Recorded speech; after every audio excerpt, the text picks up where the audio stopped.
Yeah. Yeah. Welcome to Shoot the Breeze, episode 240, only here on the Bitter Medicine Podcast. You were probably expecting to hear another voice, huh? No. How does that African meme go? No. I am Jacadero filling in for Brother Koku here on the Bitter Medicine. Once again, Shoot the Breeze episode 240. On today's Shoot the Breeze episode, we are talking about the hantavirus, also parenthood. Some of you are parents, huh? You might want to pay attention to this one. Also, sundown towns, and also, maybe just maybe, once again, we're bringing it back in 2026. Submissive or non-submissive wives or partners, huh? How about it? Before we get too far into this, let's go ahead and have you get familiar with the network. Yes, because Bitter Medicine Podcast is part of a larger network, and there's other different programs that you can be a part of and you may need to be aware of. Let's get into it. Let's go. Come on.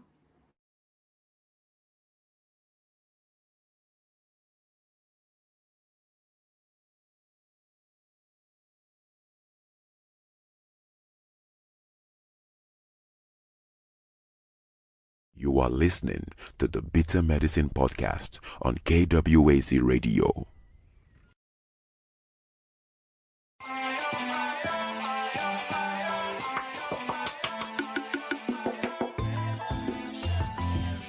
Welcome to the Bitter Medicine Podcast, where it's all about Black empowerment. Our show focuses on Black news and entertainment, arts, science, economics, history, people, and strategies that uplift, empower, and motivate Africans within the diaspora. And now your host, whose favorite color is black, Goku.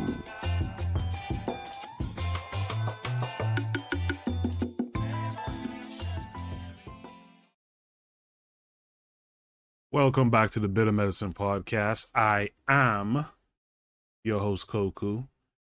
Just want to remind you guys before we get the show rolling that this show is part of a podcast network called KWAZ Radio. There are other shows on the network you are invited to tune into. This is D Webb with the Harsh Reality Podcast, asking you to tune in where we tackle the news of the day that affects our community, only on KWAZ Radio. Peace, family. This is Oni, inviting you to listen to the pro-Black perspective, where Black problems are addressed with Black solutions. Greetings, fam. Tune in to The Learning Curve with me, the Revolutionary Matron on KWAZ Radio. You are listening to the Bitter Medicine Podcast on KWAC Radio. Yeah.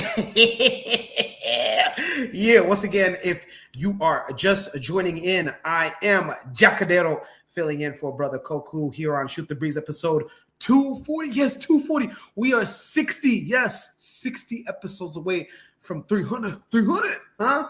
If you're around the same age as me, you already know where that 300 came from, huh? You already know, huh? We 300, huh? Let's go ahead and let's see what's in the chat. Let's see who's communicating and who's greeting us in the chat. Trigger Happy says, back to back. Yes, Trigger Happy, back to back. That's right. Trigger Happy, what's going on? Trigger Happy also says, peace. What's going on, Trigger Happy? Arthur Czar says, greetings, brothers and sisters. Greetings, Arthur Czar. Jose says, what's up, folks? What's up, Jose? Hey, Jose, ¿qué pasó? ¿Qué lo que? Soy africano, pero ya tú sabes, para día, déjalo respirar. Hey, XOXO also says, good evening, Bitter Medicine fam. Yes, good evening, XOXO. And then also Daily Affirmation says, good evening, Daily Affirmations. What's up, man? Hey, we have a lot. We have a lot of show just for you guys. But remember, you can always keep up with us, be involved, and share your thoughts and ideas and perspectives, and give your topics for Saturday's Shoot the Breeze episode each and every single week. But you can do that each and every single day. How? There's a Discord. Yes. The app Discord, the purple app. Yes. Go ahead and download Discord, the Bitter Medicine Podcast. Join with us, be with us, connect with us, build with us, with like-minded individuals, Pan-African nationalists like yourself, like you, the one that's watching and listening. Yes, you. And if you don't want to be a part of that, I mean, that's fine and all. Maybe you're too busy, but we just need to let you know on who we are, huh? Once again, I just want to give you guys a reminder. Let's go. You are listening to the Bitter Medicine Podcast on KWAZ Radio. This is D Webb with the Harsh Reality Podcast, asking you to tune in where we tackle the news of the day that affects our community, only on KWAZ Radio. Peace, family. This is Oni, inviting you to listen to the pro-black perspective, where black problems are addressed with black solutions. Greetings, fam. Tune in to The Learning Curve with me, the revolutionary matron on KWAZ Radio.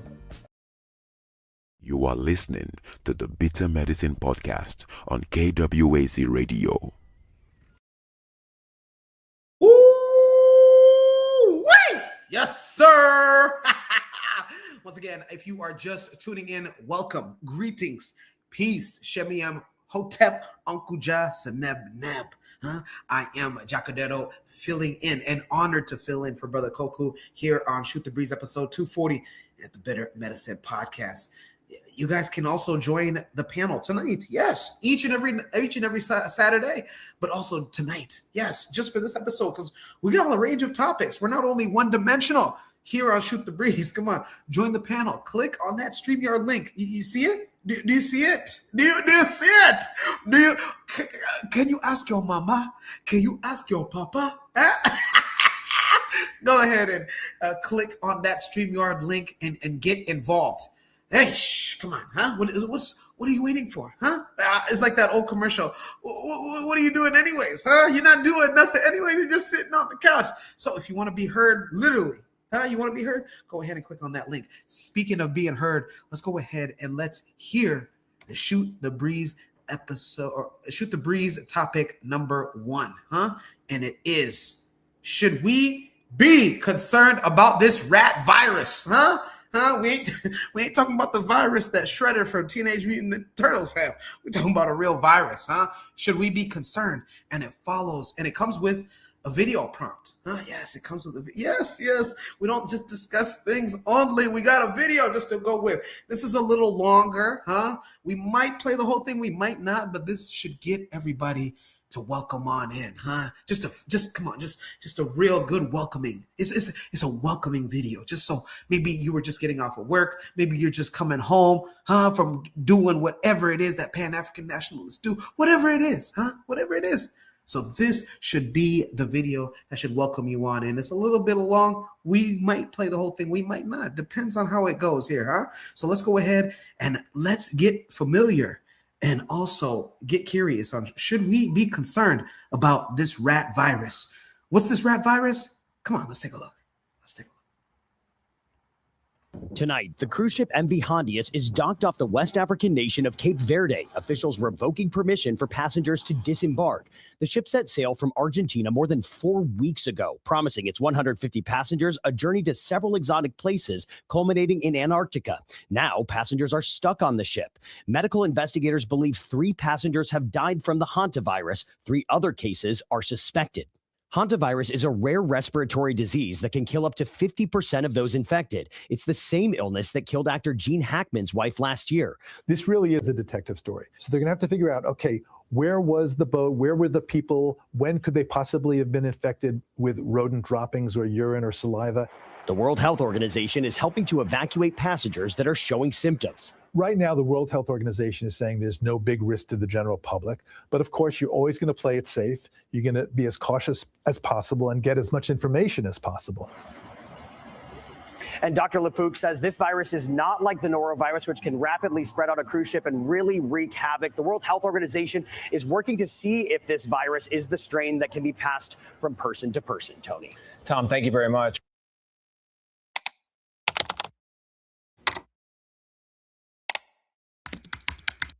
And good evening. What began as a cruise of a lifetime, a weeks-long luxury journey to the edge of the Southern Ocean, has instead turned into a major medical mystery and an international crisis tonight. 3 people are dead, 4 more are ill, and nearly 150 others stranded on board the ship, where they will stay potentially for months until investigators can clear them to get off. For now, medical workers seen here boarding the ship in full protective gear are telling people to stay in their cabins as they zero in on a potential cause, a rare form of the hantavirus believed to have spread person to person on board the ship. Tom Hansen is tracking this story for us. Tom, good evening. So many questions. What are you learning?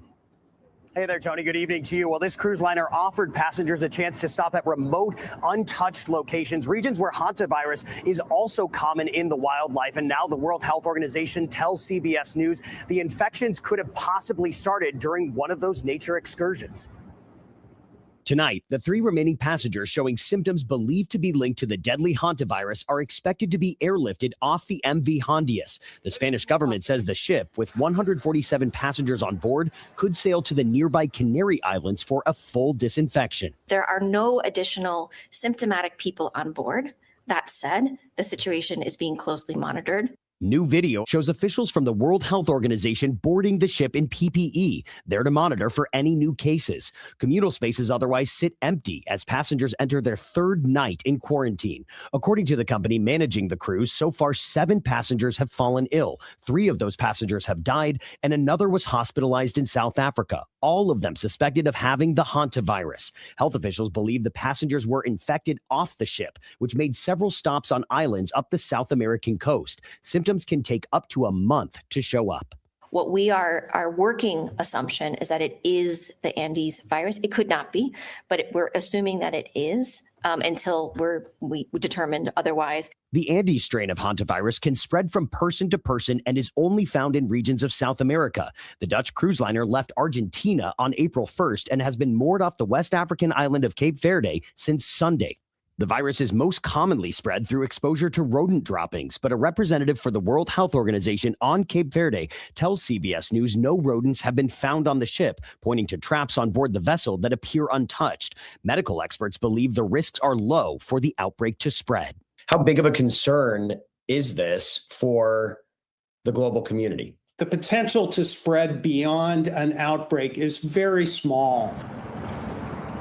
And the voyage to the Canary Islands is expected to take 3 to 4 days. Health officials will decide if further quarantine is necessary. And if that's the case, Tony, a WHO official says the quarantine could last for up to 2 months. It's a long time. Tom, thank you very much. Good evening. Where did it begin and who's been exposed? Those are among the big questions tonight as investigators race to control a deadly outbreak of hantavirus, the first ever recorded on a cruise ship. That ship right now somewhere off the coast of Africa on its way to Spain's Canary Islands, all of it at the request of the World Health Organization. But the point of infection may have been Argentina, where investigators say the leading theory is that a couple caught the disease before boarding, exposed to rodents during a bird watching tour that included a stop at a landfill. So what now for the more than 140 people still on board that ship, including 17 Americans? Tom Hansen joins us now with the latest on the investigation. Tom, good evening. What do we know? Tony, good evening to you. We have learned from local reports that late tonight, one of 2 planes evacuating sick passengers had to make an emergency landing on Gran Canary Island due to a malfunction with the patient's isolation bubble. They are waiting a replacement equipment to arrive before they can take off. Tonight, the Dutch Foreign Ministry says those 3 passengers believed to be infected with the deadly hantavirus will receive specialized medical treatment in Europe after a high-stakes evacuation off the MV Hondias. Now a debate is raging over what to do with the nearly 150 remaining passengers, just days away from reaching the Canary Islands. Quiero manifestar mi profundo rechazo. Some local leaders there are rejecting the ship's arrival, adding to the concern a growing number of reported cases, 8 in total. The World Health Organization confirmed the infection of a Swiss national who left the Hondias cruise liner in late April. The UK's health agency says 2 more British passengers are self-isolating from potential exposure. And a contact case involving a Frenchman who was not on board the ship but flew on a plane with one of the infected passengers, according to the French Ministry of Health. The Dutch cruise ship departed Argentina on April 1st, headed for South Georgia Island. 5 days later, a Dutch passenger developed a respiratory illness. On April 11th, he became the outbreak's first death at sea. The man's wife disembarked on April 24th and flew from St. Helena to Johannesburg, where she died 2 days later. A second male passenger was evacuated on April 27th and flown to Johannesburg. And on May 2nd, a third passenger died on the ship. The atmosphere was tense. Ruhi Sinet was a passenger on the cruise. He recorded this video of the captain. One of our passengers sadly passed away last night. Following the captain's announcement, Sinet said the passengers on board continued with social activities. He said it was due to natural causes and we are not infectious. This was relaxing at the time, but it was also... Websites your competitors don't want you to know, part 2. All you do is go to this website, and it lets you find out exactly how much your competitor misguiding us. Nonetheless, he decided to get off, along with dozens more passengers. An ocean-wide expedition which operates the cruise gave us the following statement, and I quote, "This onboard announcement was made on April 12th, 2026. On this date, the cause of death of this individual was unknown." They went on to say proper procedure was followed at that time. Tony? Tom, thank you very much. We're back with more on that deadly strain of the hantavirus and first ever outbreak aboard a cruise ship. More than 140 people on board, with 3 deaths among 8 confirmed cases so far. What's the risk to the ship and the wider public?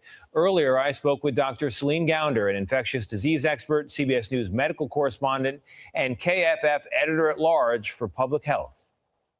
Dr. Gounder, thank you very much for being here. We're in a post-COVID world. People are scared. They hear about an outbreak and they're worried. I know you say this is not COVID. Explain to me why. So this is not COVID. The Andes virus, which is a kind of hantavirus, requires close, prolonged contact between 2 people in order to have transmission. When we've seen this happen in the past, it's been in the context of spouses, that kind of close contact. What makes this really hard to contain is the fact that it's on a ship and the timeline. So you have this long incubation period. You also have a period of time when people can be infectious before they show symptoms. So we got 140 people on this boat. 17 of them are Americans. How do you deal with that population safely? Could they, in theory, come home safely? Yes. The risk of spreading this on a flight is very low. They would need to be near a hospital that has a heart-lung bypass machine, because that's what you need when you get really sick with hantavirus. But it is something that we can anticipate that some countries won't want to accept them, right? And this goes back to the Ebola days, 2014, 2015. So these passengers may well need to quarantine on the ship. That out of office message just got a little longer. Dr. Gounder, thank you.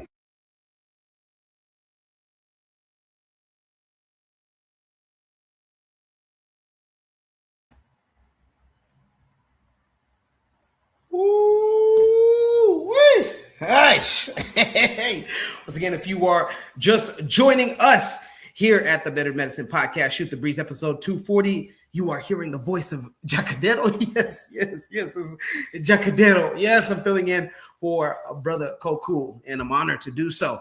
Our first topic of the night, Shoot the Breeze episode 240, topic number 1. Should we be concerned about this rat virus? And this rat virus being the hantavirus that you see, or hold on, let's make sure that you guys see it in your guys' background. Let me not get ahead of myself. But yes, that you see here in the background. Again, should we be concerned about this rat virus? Before we get into our first panelist of the night, Trigger Happy in the comments says, they engineering another pandemic right in front of our eyes. Hopefully not, man. He says, so don't be surprised if another lockdown happens. Man, this is a virus that has, again, as you see in the background, if you're watching us, if you're watching what we have in the background, it has a 50% fatality rate. So if you get it, it's a 50-50 chance that you'll end up living, Charlize in the chat says, no, there's no concern. If there is, it's because Bakra created the concern and or problem. Oof, true indeed. Hey, and maybe, Charles, you want to maybe come to the panel, huh? Maybe you want to elaborate further on what exactly you mean, huh? What exactly you mean? Daily Affirmation says, my children have booked a cruise in 2027, and because of this, I have asked them to consider canceling while they can back out. Man, that might be life-saving advice. But this is only the beginning stages. I mean, we still don't know a lot. I know that we all just watched an 8-minute video, but we still don't know a lot. But maybe, just maybe, some of us here on the panel maybe know more than us. Black Steel, what say you? Huh? Let's get with it. You are an educator. You might have some input. You might have some insight on health.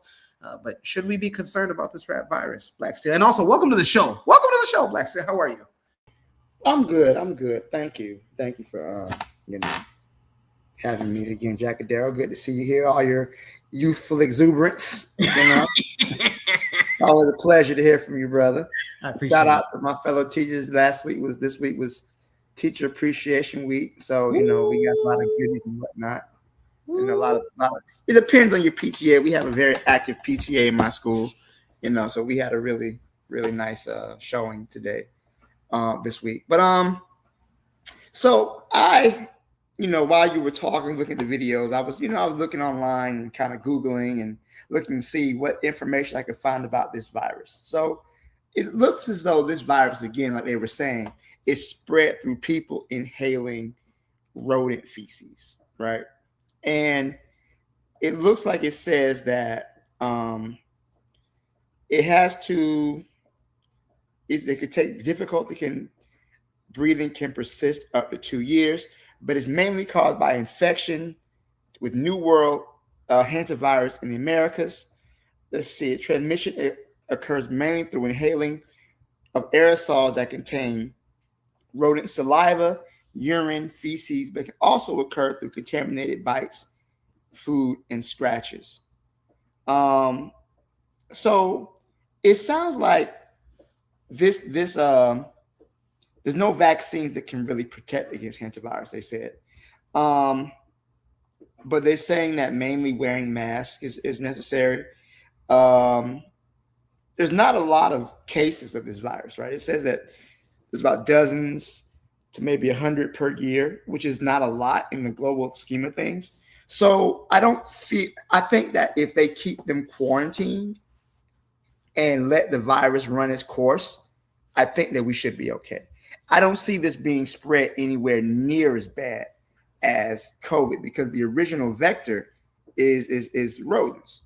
So somebody either has some level of nastiness they didn't clean up, or whatever. But I don't feel like this is something that's going to take off and infect the world the way the COVID vaccine was. Again, they're talking about quarantining them for up to 2 months. I think that 2 months should be sufficient enough to protect the larger public from this virus. I think that everybody's a little bit on edge. We're all a little, have PTSD from going through the COVID experience, which is totally and completely understandable. But I don't think that this is going to be the next pandemic. I think that we're probably going to see stuff like bird flu could become another pandemic if it gets out of control. But I don't think this is going to be the level of COVID. I think it's just kind of like a shot in the dark, 1 in 100,000 situation where people are just coming down with this. So that's just my thoughts on it. I don't believe that everybody should be concerned. Well, I mean, let's ask a few questions then, Black Steel. You and a few in the chat have said that there's no reason for it to be a concern, right? But let me ask, if that is the case, why is it that no other countries that this boat has passed, pretty much most of Southwest Africa, have said nah? Even Spain, the Canary Islands, which owns Spain, which is owned by Canary Islands, which is owned by Spain. Regional leaders in the Canary Islands have vocally been against allowing the boat to dock there. So if this is not a big concern, if we should not be worried, why is it that global leaders have said, nah, don't even think about putting this boat anywhere near our country and allowing those passengers to leave? Well, I mean, we're all better safe than sorry. Everybody's been traumatized by COVID. So we understand what could happen in a global outbreak like this gets out of control. So I understand why they would be hesitant to let something like that come on their shores. So for me, and also too, they might not have the medical facilities. Again, it's a very rare disease. They talk about, a couple hundred cases worldwide per year. They might not have the facilities or the equipment to deal with this. So I think for everybody's caution, they're probably just saying, we should be careful and not bring anybody on board or, treat these people because we might not have the facilities or the knowledge or the expertise to really combat this the way it needs to be combated. But I can understand why they would not want to do that. But I can understand why they would be cautious to avoid contaminating their country. Because again, what if they don't have the there's no vaccine for this. It's just, it's got to run its course. And it has a fatality rate of 30 to 60%. So this is a very serious illness that could potentially, be damaging. But if they keep it quarantined, I do think that it would be less likely to spread. But yeah, those countries might just be taking an abundance of caution, which I can't say they're wrong for doing so. This is a dangerous world, and you never know. Viruses mutate all the time. So who's to say this doesn't get into the global population and mutate, and now you have more problems on your hand with dealing with just, bringing this disease home and affecting your population. So that's my thoughts on it. All right. And in the chat, man, we got Cheryl. She says there's already been a couple people from the boat, that cruise ship, that were allowed to leave South Africa after being allowed to enter in South Africa. And then we have Trigger Happy says, yeah, it's already starting. Then if they in South Africa, were they white? And yeah, we, for those that are aware, at least on international news, Black South Africans haven't been too neighborly or too welcoming to Black immigrants. So it's interesting on, maybe they weren't aware that individuals not from South Africa were in the country, maybe having hantavirus. Koku in the chat 911 says Hanta comes from mice, but this version is passed on between humans. That's a concern. Black Steel, what say you? If you were the president, prime minister, or the leader of any country, let alone an African country, I know that boat also touched, at least it went through Antarctica. And let's pretend Antarctica is a jurisdiction in itself. Would you allow this boat to dock to save the 149 or let's say 130 people plus that might not be affected? Would you allow them to get off and use if you had the medical facilities to treat them? Hell no. Hell no. And why so? Why because why in God's name would I do that? Let's not play games here, okay? I'd rather take an abundance of caution than mess around and not have a country. You don't know these people's medical history. Again, it's always better to err on the side of caution. But hell no, I don't think they should. I would send doctors to the boat, right? Okay, you get on a hazmat suit, you get your hazmat suit on, and we'll sell you out there to the boat, and we'll get you have them looked at. I would be okay with that. That's what we want to do. We can do that. I totally support that. But bring him on land? Oh no, buddy. No, we can help you, but you got to stay on board this boat. That's what I'm saying. I think we can help you, but let's just keep our distance and everybody be smart about this. But yeah, I'm not bringing no passengers on board. Because again, there's no vaccine, there's no cure for this stuff. It's just got to run its course. So at this point, I'd be like, you know what? We can treat them. We can help them out. But yeah, you guys got to stay on board the ship while we do that. We're not going to put our country's population at risk, their well-being, just because, you want to go on a cruise around the world, and that's all well and good. More power to you. You got the money to do that. That's fine. But obviously they got the money to do that, and they'll be okay. And people will be fine. But I don't think it's worth risking the lives of any, especially African nations. Like, that's crazy. To think that these people should just be able to go into the motherland and just, spread a potential virus. I think that's crazy. So no, I wouldn't let them on the ship. I would send doctors out to them. Those doctors will be fully covered, hazmat, decontamination. When they get to the ship, when they get back, they're decontaminating, and even then the doctors are going to be isolated. But they're going to keep their distance. Yeah, I think that's perfectly understandable to keep them, quarantined and away from the main population centers of any country that they're in. All right, we got to be smart. Black Steel with the stern stance on no immigration in his African nation. In the chat, Cheryl says these commercials in the background are killing me. Hey, yeah, from advertisements for correcting ED to real estate. Yes. YouTube is interesting indeed.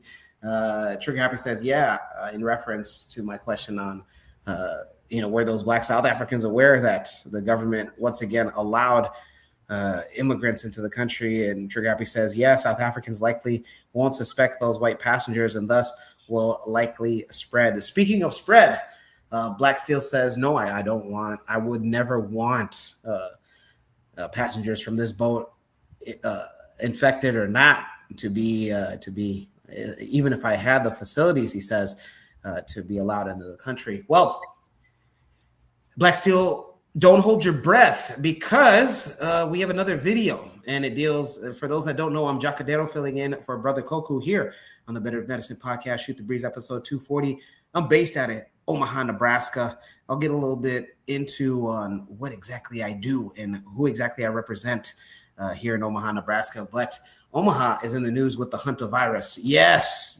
So if you don't hear my voice for the rest of the summer, it's probably because I'm in quarantine because of this. Let's go ahead and let's take a watch on this relevant video that deals with the hantavirus in Nebraska and the United States at large. Let's take a listen. Get your brand in the game. Join First Alert 6 for our Sports Upfront, Wednesday, May 13th at 3 p.m. at Topgolf Omaha. This is open to all businesses. Learn how to grow your business with WOWT's premium sports advertising. Plus, enjoy free food and golf. Scan the QR code or visit sportsupfront.com to RSVP today. For us now, also breaking tonight, Omaha will once again host people under quarantine for a potentially deadly illness. This time, the disease is hantavirus. The CDC confirming in the days ahead, Americans currently aboard the cruise ship where health officials say this hantavirus outbreak began will board a charter flight to Nebraska. CDC teams will meet them on the tarmac and place them under quarantine at UNMC's National Quarantine Unit. It's not clear yet exactly how many patients health officials are expecting. We do know there are about 20 Americans on board the virus-stricken cruise ship. The CDC says none of those passengers are showing any symptoms. So far, officials say this outbreak has killed 3 people. We are learning more details on those passengers exposed to the hantavirus. First Alert 6, Zena Taher joins us live now. Zena, they'll likely get here over the weekend. Yeah, Jacqueline, they're going to get here over the weekend, and they're planning on taking in 17 people on this campus, American citizens from that cruise ship. They may take up to 19 people, and they do have capacity in that quarantine unit for 20 people. That quarantine unit here is the only one that's federally funded in the entire U.S., and if those people from the cruise ship do get symptoms, they'll likely be transferred to the isolation unit here for treatment. Either way, the facilities here are built to prevent the spread of infection. We have negative pressure rooms, means that when you open the door, the air blows in the room, not out. Any air that goes out of that room or the rooms these patients are in, is filtered through, what we call a HEPA filter. And so, a lot of precautions to make sure that the public is not at risk. If any of the passengers here do end up having symptoms or getting sick, they'll be cared for by a team of trained professionals that are on campus here who are trained in preventing the spread of infectious disease. For now, back to you. All right, Zena, thanks. Yeah, and we did learn that this could take 1 to 8 weeks for these passengers to show any symptoms, so they will likely be in there for a while. Now, meanwhile, Omaha does have a history of treating and containing dangerous disease outbreaks. In 2014, health officials brought 2 Ebola patients to the Med Center for treatment. Another person possibly exposed to Ebola came to UNMC in 2019. In 2020, Americans exposed to COVID-19 in the early days of the pandemic also came to the National Quarantine Center. That specialized unit is one of only 4 in the country capable of taking patients who could start devastating epidemics.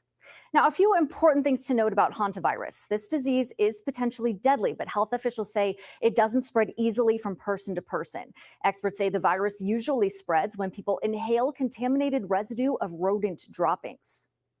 It's not an easy transmission. So like if I passed you in a hallway and you had it and I didn't know, it is unlikely that I would necessarily get it. We do not expect this to become the next COVID-19 pandemic type scenario. Now, that is partly why the CDC is classifying the hantavirus outbreak at its lowest emergency level. Some CDC staffers are on the way to meet the cruise ship in the Canary Islands. This as the CDC is working with states on contact tracing and monitoring those Americans who were on the ship and disembarked. Arizona, California, Georgia, Texas, and Virginia all confirm they're tracking those who were on board. A first alert to our streaming coverage now. Just minutes after this story broke, we were streaming.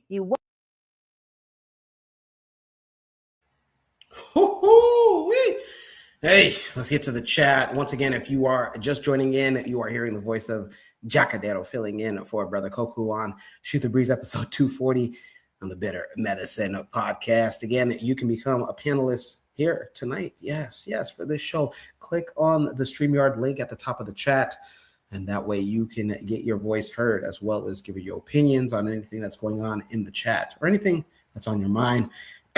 Cheryl asks, we should do overall predictions on what may happen, referring to this hantavirus outbreak on this cruise ship. She says, give us your wildest predictions. Lord of Slaughter greets us first. RBG, what's going on, Lord of Slaughter? And Lord of Slaughter gives us a super chat of $4.99. Says, keep them on the ship. Koku says, Koku911 says, please smash the like button. And Koku says, I agree with this. Lord of Slaughter adds, unlikely is not negative, though, in reference to the news clip that we've seen that the CDC will be bringing in American nationalists to the country, specifically to Omaha's UNMC, University of Nebraska's Medical Center. And this was allowed. For those that don't know, the current chancellor that was named the chancellor 3 days ago for UNMC is a Nigerian. Yes, Miss Dr. Dele Davis, a PhD holder from Michigan State School of Medicine, man. So big up to our African diaspora doing big things here in the United States.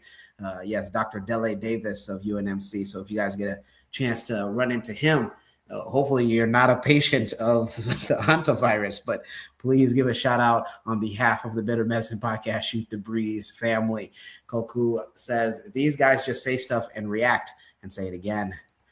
Bakari says, peace and Black African power, Black African family. What's going on? So Black Steel, you said that you wouldn't allow them, but the United States is allowing them to be in the country. So, what would be, you're a teacher, what would be your next call? Would you now just suspend classes? Let's say if summer vacation was not just around the corner, what would you do at this point? Well, at this point, if the so here's my thing. They have the facilities to treat it. Apparently they've been treating, heavily infectious diseases. Like they mentioned Ebola, they treated that. They've treated, COVID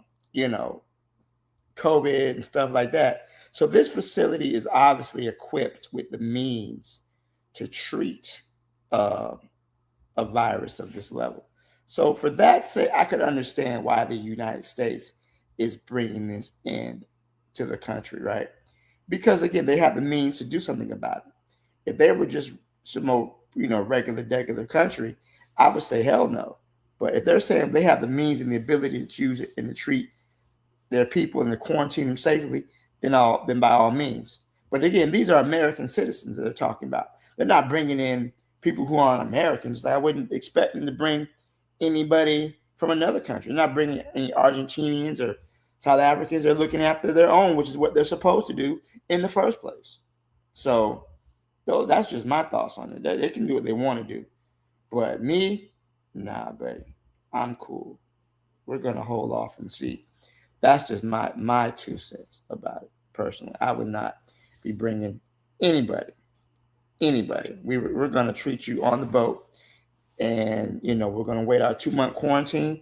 And then, that's another discussion for another time. But, I'm not any type of person who studies viruses. I'm always going to err on the side of caution when it comes to a situation like this. And I think that's for the best. I think many countries would be wise to do that because, again, this is not something that is common. People aren't coming down with hantavirus like that. It's not the flu. So this is something that I would, again, keep them on the boat, treat them there. If the United States want to take them on, they got facilities, they got the ability to quarantine them, so be it. But other than that, no, buddy, stay where you're at. Once again, Black Steel with the stern stance on not allowing passengers on this cruise ship that has been infected with the hantavirus from rat droppings. Yuck. I'm very curious myself on how one could contact a virus from rat droppings or. Well, here's the thing, though. I mean, especially if you don't know, because rats are very, they're very intelligent. They're very able to get into spaces and whatnot. So if you have a really bad infestation, then inhaling their droppings is very, very possible, right? So I don't know because I'm not engaged in that type of stuff. I keep a clean house. Matter of fact, before the show started, I was mopping up, and so I can see it happening, but I just think that keeping them on board the boat is the safest thing to do. Black Steel, aka Mr. Clean, huh? He said he was mopping up the house before he got on the Shoot the Breeze episode 240. Again, if you're just joining in, this is Jacadero filling in for Brother Koku, and I'm honored to here on the Better Medicine podcast. We are discussing the hantavirus, and if we, again, us family should be concerned about this virus on this cruise ship that is not being allowed to dock anywhere except Spain has said, no, you can go ahead and dock on the Canary Islands. not mainland Spain, but on the Canary Islands. Yeah, go ahead. Cheryl says that she's having trouble getting on. Just continue to maybe refresh the page or whatever internet server that you're using. Just click out of that and then just try again. Again, if you want to be like Cheryl and be a part of the panel tonight, click on the StreamYard link. We want to hear from you. Jose said no in the poll because missed the topic. Come on, Jose, ¿qué pasó, Holmes? What's going on, Chico? Huh? Come on, how can you miss the entire topic? Unless maybe you're trying to come up with a cure for the hantavirus yourself. Maybe you got a laboratory that deals with infectious diseases. Cheryl says your average human is in constant panic mode. Really? Come on, Cheryl, get here. Let's have you elaborate more on your opinions. The R Matron says, greetings, everybody. Greetings, R Matron. What's up? What's up? Koku says, greetings. Also, Lord of Slaughter gives his greetings to our matron as well. And Cheryl says, I have to download Discord now.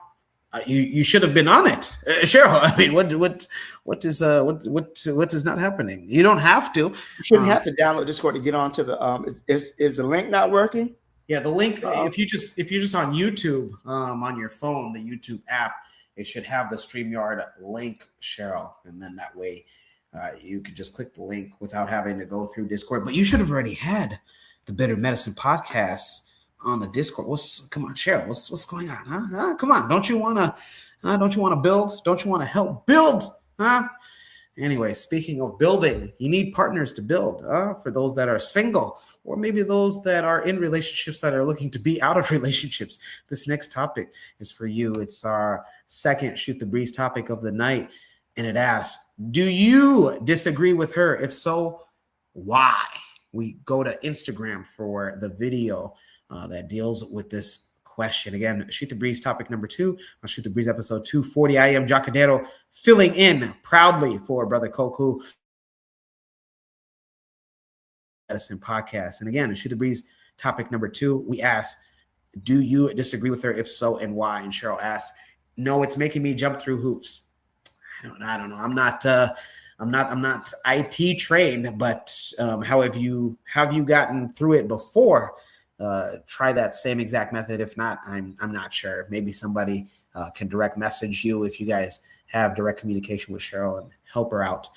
All right, let's go ahead and get into the video. Again, it asks, Shoot the Breeze topic number 2, do you disagree with her? We'll play this twice, maybe thrice, maybe 3 times, but at least twice. Let's go ahead and let's go to Instagram for this video. Stand by. Protect this queen at all costs, and finally a Black woman with a better mindset. Boo, it's because I'm a conservative. Yeah, I'm not a Democrat. I'm a conservative.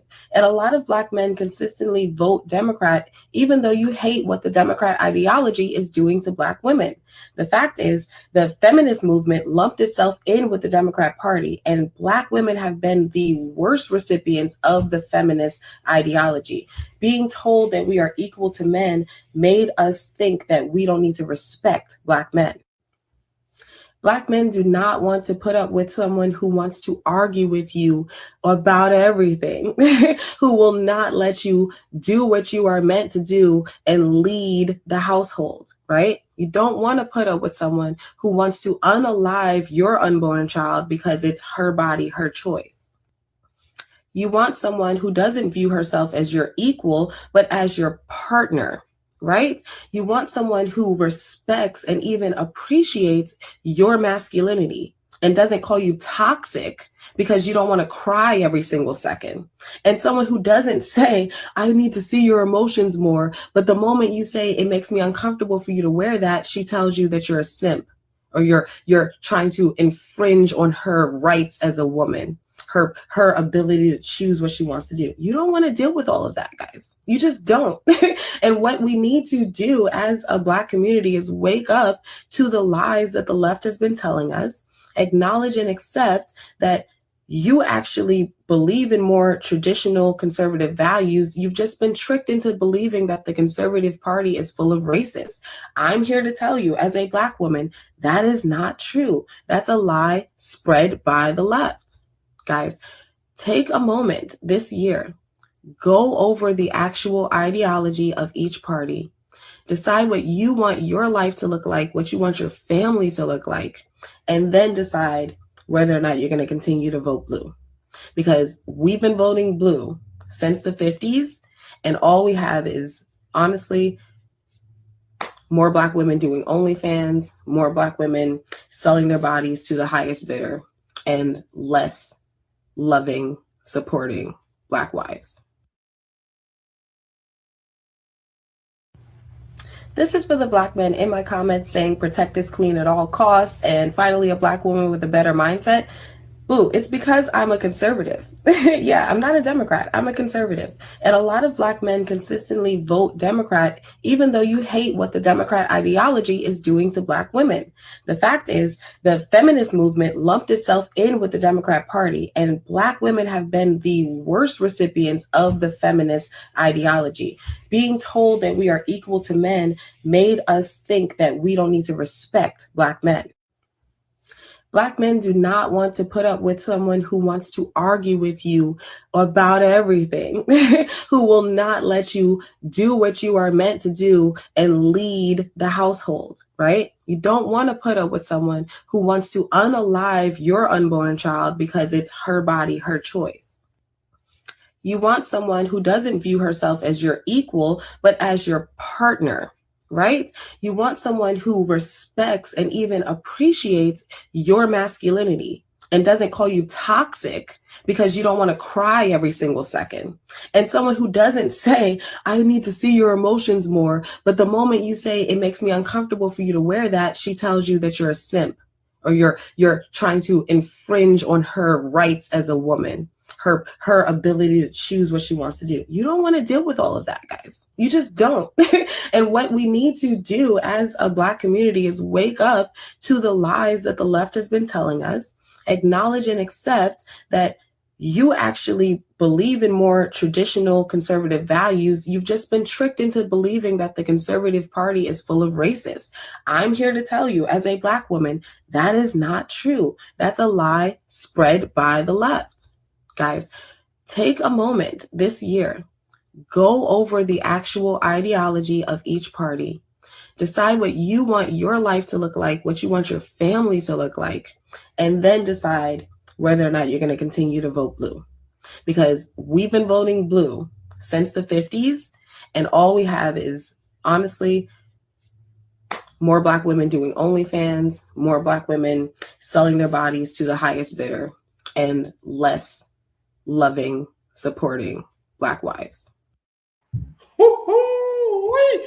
Hey, I was gonna play that three times, but I'm sure you guys get. Please don't. Before we get into our panelists' thoughts, again, we want more panelists. We need more panelists. We are always encouraging. Go ahead and click on the StreamYard link. XOXO says, click the X in the chat. Go to where it says more and scroll to the Discord link. It worked for me talking to Cheryl's. Before we get into our panelists' thoughts and also the comments in the YouTube chat, let's go to the comments in this post. This is by, we always want to give credit to our content creators, especially if they are the African diaspora, #_Marian. And her caption says, I get so many comments under my anti-feminist posts from Black men who find my mindset refreshing. I need you guys to understand this is because I am no longer a Democrat. My ability to respect and appreciate men in their full masculinity is a direct reflection of, one, my respect for God and his design for humanity with men at the head. Ooh. And number two, my conservative values. Black women will thrive when Black men stop supporting the party that is destroying the community.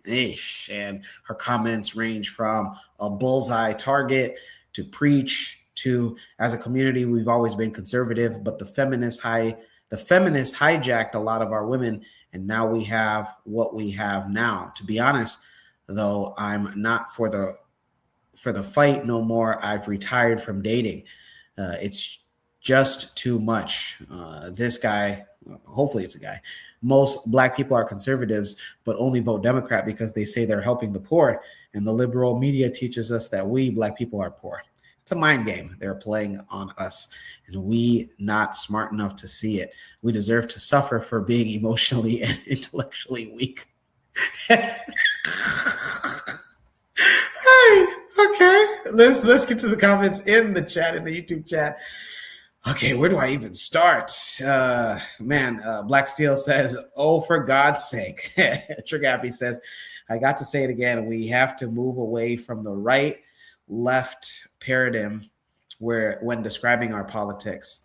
Lord of Slaughter says, I disagree. What happened to each person knowing their role?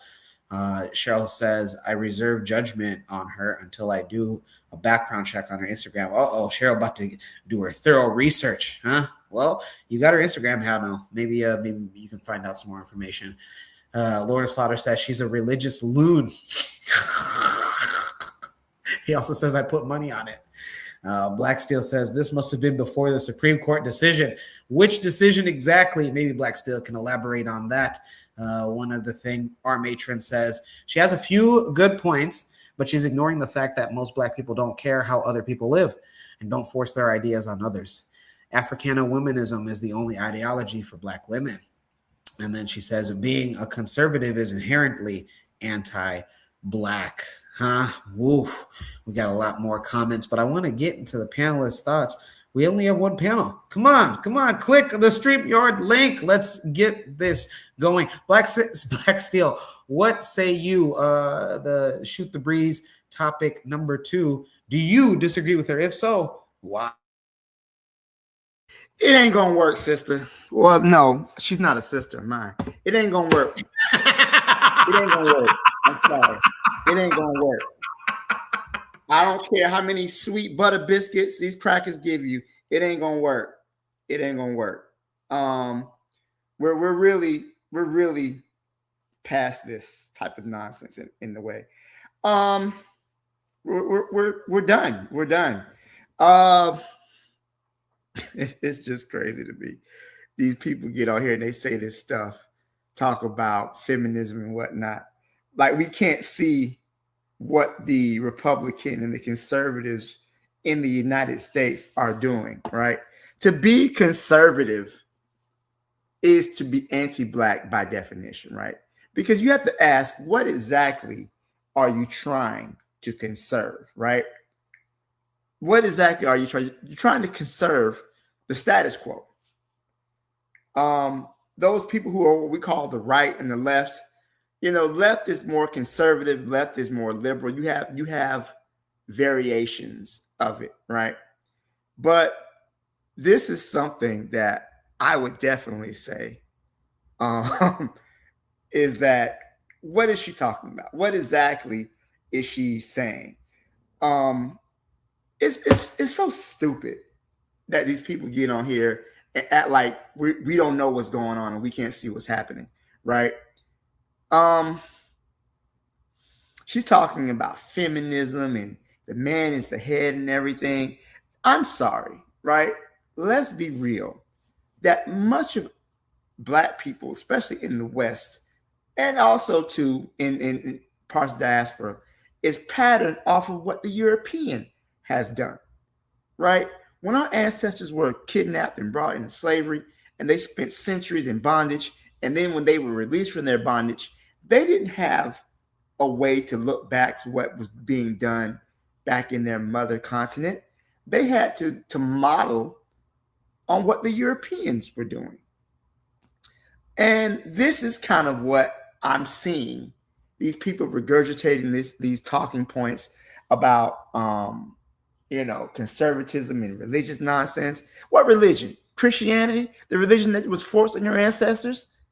Like, let's keep it above. What you're trying to conserve is white dominance, right? You're trying to preserve the status quo, which is anti-Black, that is white supremacist, that is about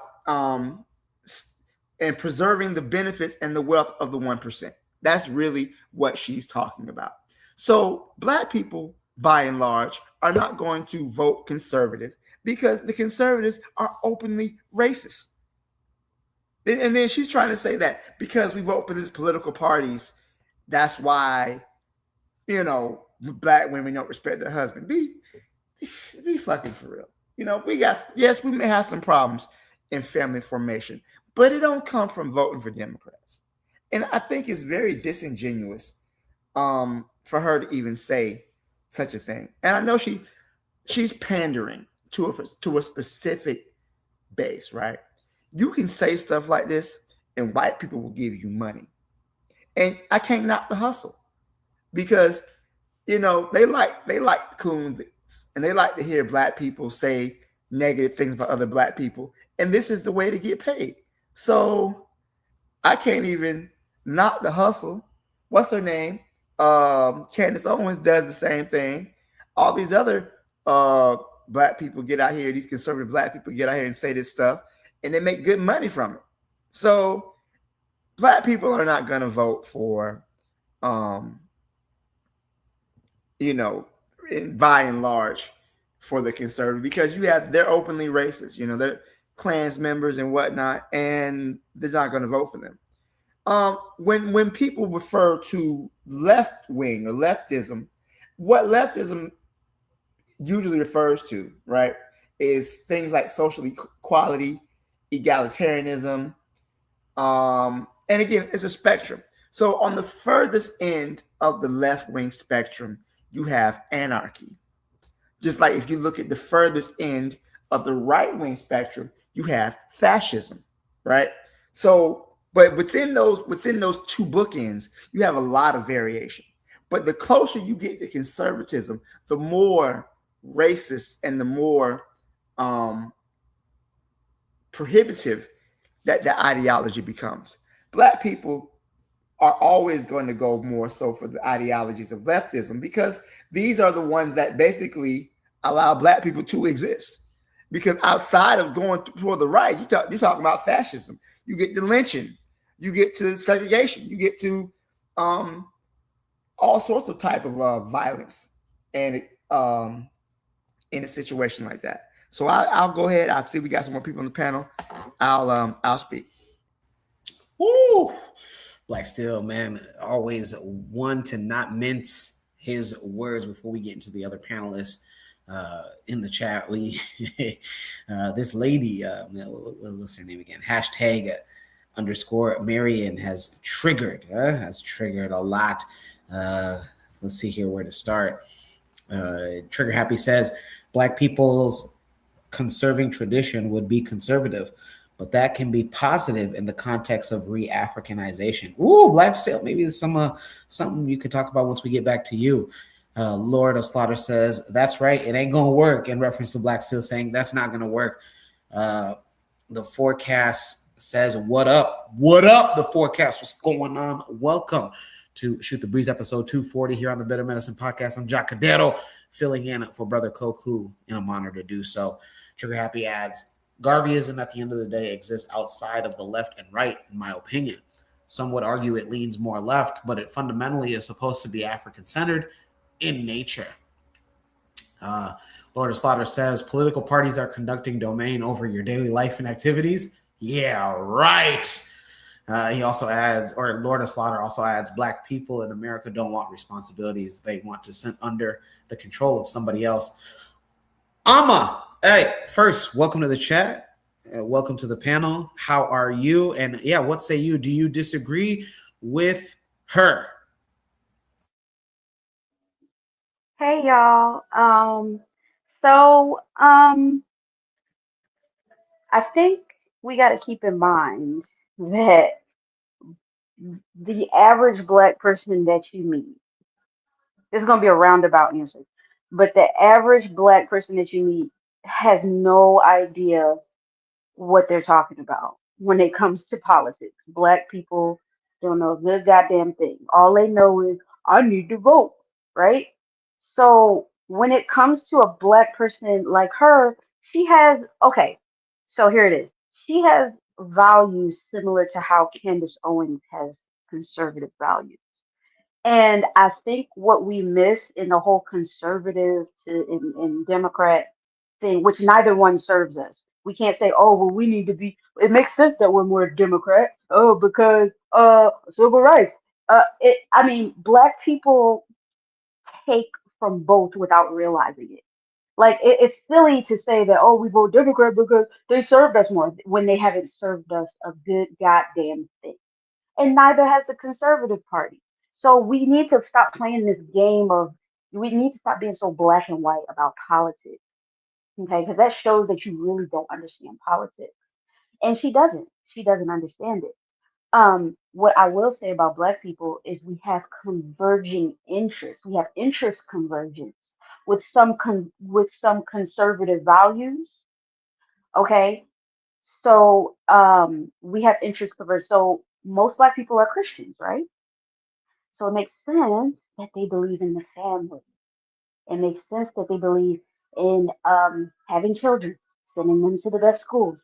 These are the things that conservative white people believe in, right? But it doesn't mean that just because you believe in family and just a man and a woman being together and nothing else, that doesn't mean you're aligned with white people. That's called interest convergence. That's all that is. Okay. And then Black people are Democrat because, maybe they believe, oh, all people are people. We're not expecting, you know, uh, political activism out of people like her. We're not expecting her to, stand up for Black people or stand up for African people. Okay. We got to know what we're dealing with here. And she is your typical Candace Owens type, but to say that she's getting paid to say these things, that's a bit of a reach for me because there is a platform that exists for Black men who are Christian who are looking for a Black woman who has those conservative values. I don't know how much money she's making off of that. I don't think there's tons of people like her. She's not on the Candace Owens level. She's not making money. Trust me, she's not making that much money. She's appealing to a certain group of people, which is Black men. I don't know how much money you're gonna make off of that.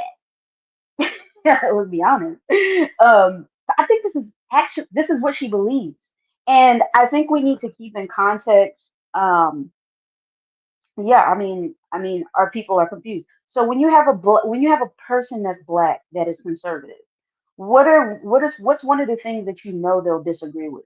They're going to disagree with abortion. They're going to disagree with LGBTQ, and anything having to do with that. These are things that they're going to disagree with. Maintaining the family. This is what they're focused on, and these are things that historically liberals, I'm sorry, Democrats, they're not focused on that. They're focused on, yeah, all women should be able to get abortion, no matter what, even though 0.0000001% of the population of women have children that are born of rape. And the vast majority of women who have abortions are because it's not because they were taken advantage of. You see, they these are women that just didn't want the responsibility of having a child, and that's absolutely 100% right. These women are not just random women that just if it is, then it's not. If it is, it's not. Okay, all these women that's going to go get abortions, the majority of them, the vast majority of them, just didn't wrap it up. That simple. And they don't want to deal with the consequences. It's been like that for years in America. So these are the type of things that Democrats fight for. They fight for the rights of LGBT and drag story time hour and putting it in the children's schools and doing all these things they focus on intersections, everything that has nothing to do with Black people. And conservatives, they focus on things that have nothing to do with Black people too. But for Black people who are conservative, well, at least I have family values. That's all it comes down to. And I'll end there. Yeesh. I appreciate you, Ama. Also, very fiery in her stance as well. Again, if you're just joining in, I am Jacadero filling in for Brother Koku here on Shoot the Breeze, episode 240 on the Bitter Medicine podcast. We're talking about a lot. And our Shoot the Breeze topic number 2, it asks, do you disagree with her? This woman that you see in the background, she is saying that Black women prefer conservative women, and she was once a Democrat. Now she leans right, hard right, and says that a nuclear family and the family nucleus depends on conservatism, with women submitting and et cetera, et cetera. Brother Bakari joins us on the panel. Brother Bakari, welcome to the show. How are you? And yes, same question. Do you disagree with who you see on the screen? I absolutely disagree with what she was saying. And I lean more along the line of Black Steel when he says she's getting paid. And I heard Alma say she's not getting She ain't getting that much money. You can pander to black men and say the stuff she's saying and make you some money. She's pandering to somebody saying this because when anybody say the conservative, they're not racist. I think all of them are, and they're not bigots. But you can clearly see what Pete Hegseth wasn't even afraid to say when he didn't when the black woman didn't get her promotion to a one-star general, that Donald Trump wasn't comfortable standing next to a black woman. I don't know what the hell that is. So when we say we are more conservative, what is black people conserving in this part of the world, other than their slave mind? What would black people be conserving? Conserving, you saving. What are we holding on to say we're more like them? And if you're in the conservative party, if you're conservative, that's why black men and black women are getting together, because they're conservative. So when you look to the other side and you can see black men and black women together and they're staying together. So why are they together over there? Black people vote Democrat for any little bit that black people have gotten. And I don't care how people might feel about the civil rights generation, but those people stood for something. And we're on social media and we're talking. But whatever it is, any little thing that black people has ever gotten in this country, we got it from when other people was in charge. Unlike now, you see someone in charge and they want to get rid of Black history.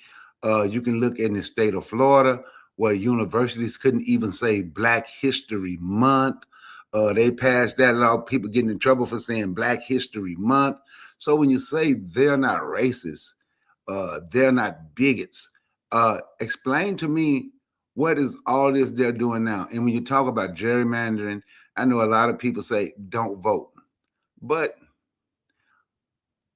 don't vote. So now you have what they call it, taxation without representation. So they're gerrymandering and they're doing it to the South, where over half of the black population live in this country. How can you say they are not? Look what they have done in Tennessee. Just look at all this stuff, but look what they've done in Tennessee. Just go look at all of them and look and see what they have done. They want to erase anything that black people has ever gotten. Anything that black people have ever gotten. What they don't want to, what they were tearing up, what they want to do, get rid of Black history museums. They want to get rid of everything. But we can look and say they're not racist. I think there's a lot of black people that's addicted to, that love to be oppressed.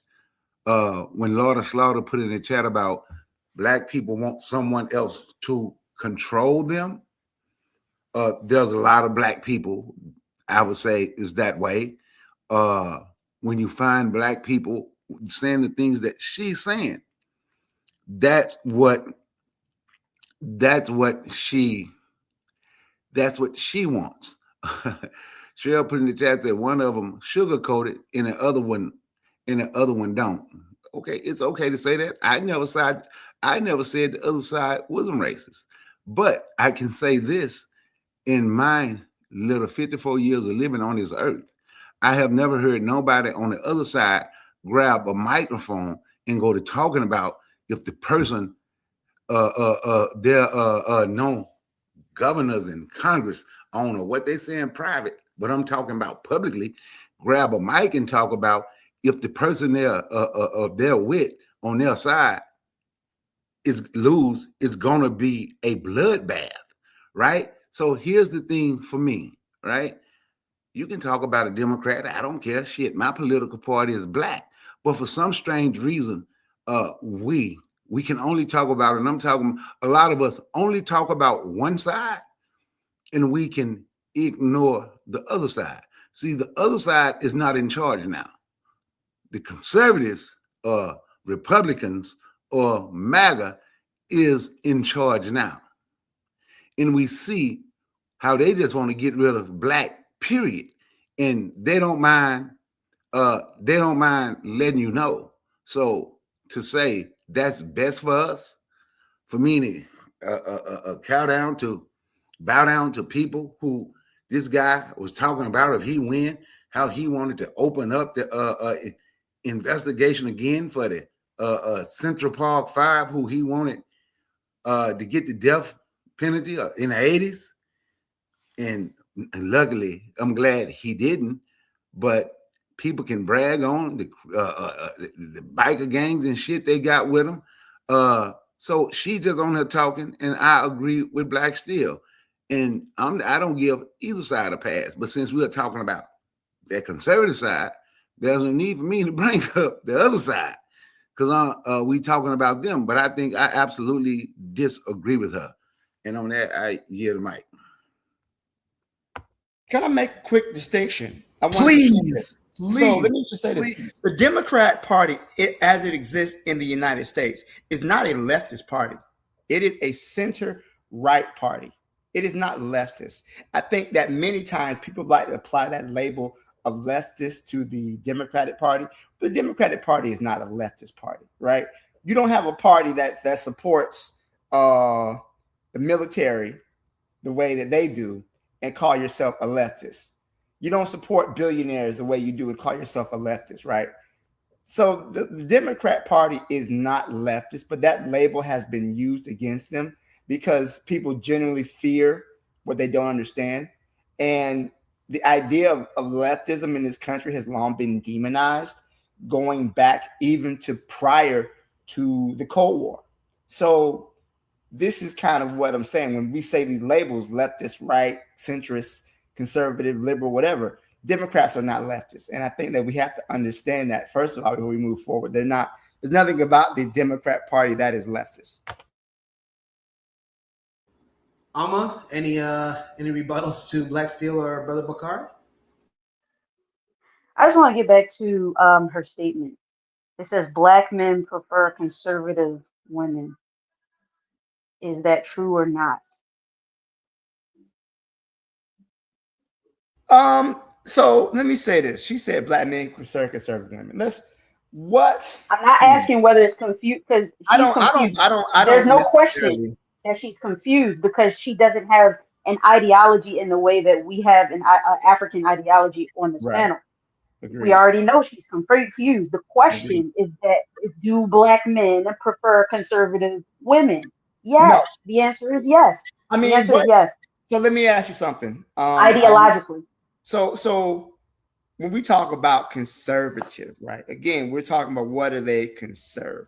There was a study that showed. So what exactly is it about conservative women that Black men prefer?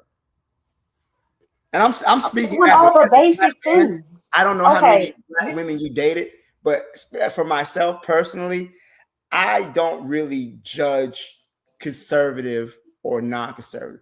But if you come to me and you're spouting this nonsense about conservatism and feminism and all the other stuff, I'm not looking to be head of the household anything. It's 2026. All right. Everybody got to get in here and pull their weight. I'm sorry. That conservative stuff, that was probably good back in the day. But now, no, baby, you got to get out here. You're going to work too, just like I'm going to work. Okay, so there's nothing wrong with that. Like, I personally don't feel like that's a problem. But I'm looking at what she's saying, and I'm looking at how men are responding on social media. And I know that's not something, a lot of you are a little older, so you don't really have a real gauge of what she's referring to, and how men who are millennials, men who are Gen Z, how they're actually responding and what they're saying that they want. The stuff that she said is, keep in mind, she's confused, right? She doesn't have an African perspective. But in her little box, what she's looking for, right? What a lot of women are looking for on social media. They are like a lot of women who are conservative, I should say. They're looking for a conservative man, a conservative Christian man, Christian values, valuing the family. It's not just okay, the woman stays at home. That's a part of it. But because of, economic constraints, we have to adjust. But the basis for conservative values, as they deem it, is still marriage is between a man and a woman. That's a big one. Okay. You produce children, you have offspring to carry on your legacy. These are things that they're talking about. You are a man of God. You are a woman of God. You follow the hierarchy. You may have to make some adjustments, but the hierarchy is you still have to follow it, right? These are the things that they're trying to conserve, and the things that they're fighting in society. You got women on social media today, a lot of women, Gen Z, talking about, oh, not only do they not want to have children, we understand when women are like today, they're like, oh, I just don't want to have children. I'm just looking for the right person. I can't find the right person. If I can find the right person, then I can't, um, I don't have the right job, right? I don't have the right this, I don't have the right that economically. That's understandable. But you got women out here that are talking about they hate children. They can't understand why people keep having children. They get mad at people with children. This is the atmosphere that we're dealing with in 2026. And I'm not mad at you guys for not understanding that, but this is what it is right now. And that's why there's so many conversations around this. Okay. Again, this is for us as, Pan-Africanists, as activists. We understand that this is all a little bubble that they live in. But we're like, when you look, because I'm a part of, like, I'm not a part of it, but I see it, I observe it. And you got women that are like, literally, they're in a relationship with a man. This is just an example. They'll get an abortion because, yes, because of economic constraints, but I don't want to be dealing with no child. This is the mindset. We got to look at the mindset. It's not just the economic portion, because some of them are economically sound or good. They don't want to have children because I don't like men. Men are the scum of the universe. Why should I have men? Why should I have children by this man? Because men are the cause of all the problems in the world. These are the mindsets that you're dealing with. You gotta remember that. So when black people are going back and they're like, oh shoot, I gotta go back to this conservatism. That's why you see a lot of women going back to conservatism. It's going to keep flip flopping back and forth depending on what's going on in society right now, right? So right now, people hate children. These women out here, they hate children. They hate to see people with children, all right? The feminist movement makes these women, what's the opposite of conservative? Liberal. They hate these liberal women hate to see families together. They don't want to see it in public. You got to remember this. Like, this is some serious shit. And I've seen so much in person, not just online, but in person. If you go to a campus today, or any campus, women, it's insane. The feminist propaganda and crap studies that they got in these universities has gotten in their heads. I know this because I have a husband who works in the school system. So the stories that he has, oh my God, you would never believe how much these women hate men. So we got to keep in perspective where she's coming from, right? She's young. She's like 25, not even 25. She's younger than that. So this is what we dealing with, right? We keep it in perspective. Well, for me, right, like, we can say women hate men, and I wouldn't say, if that's true, I wouldn't say it coming from a liberal side. I would say it would come from what a lot of black men have been saying about black women all over social media, and we can ignore that. But for me, I don't see where black girls, young black women, I was just at a university campus, and I was out there with a lot of them after the graduation, and we talking, and people with them. I'm just saying what I saw at this one school.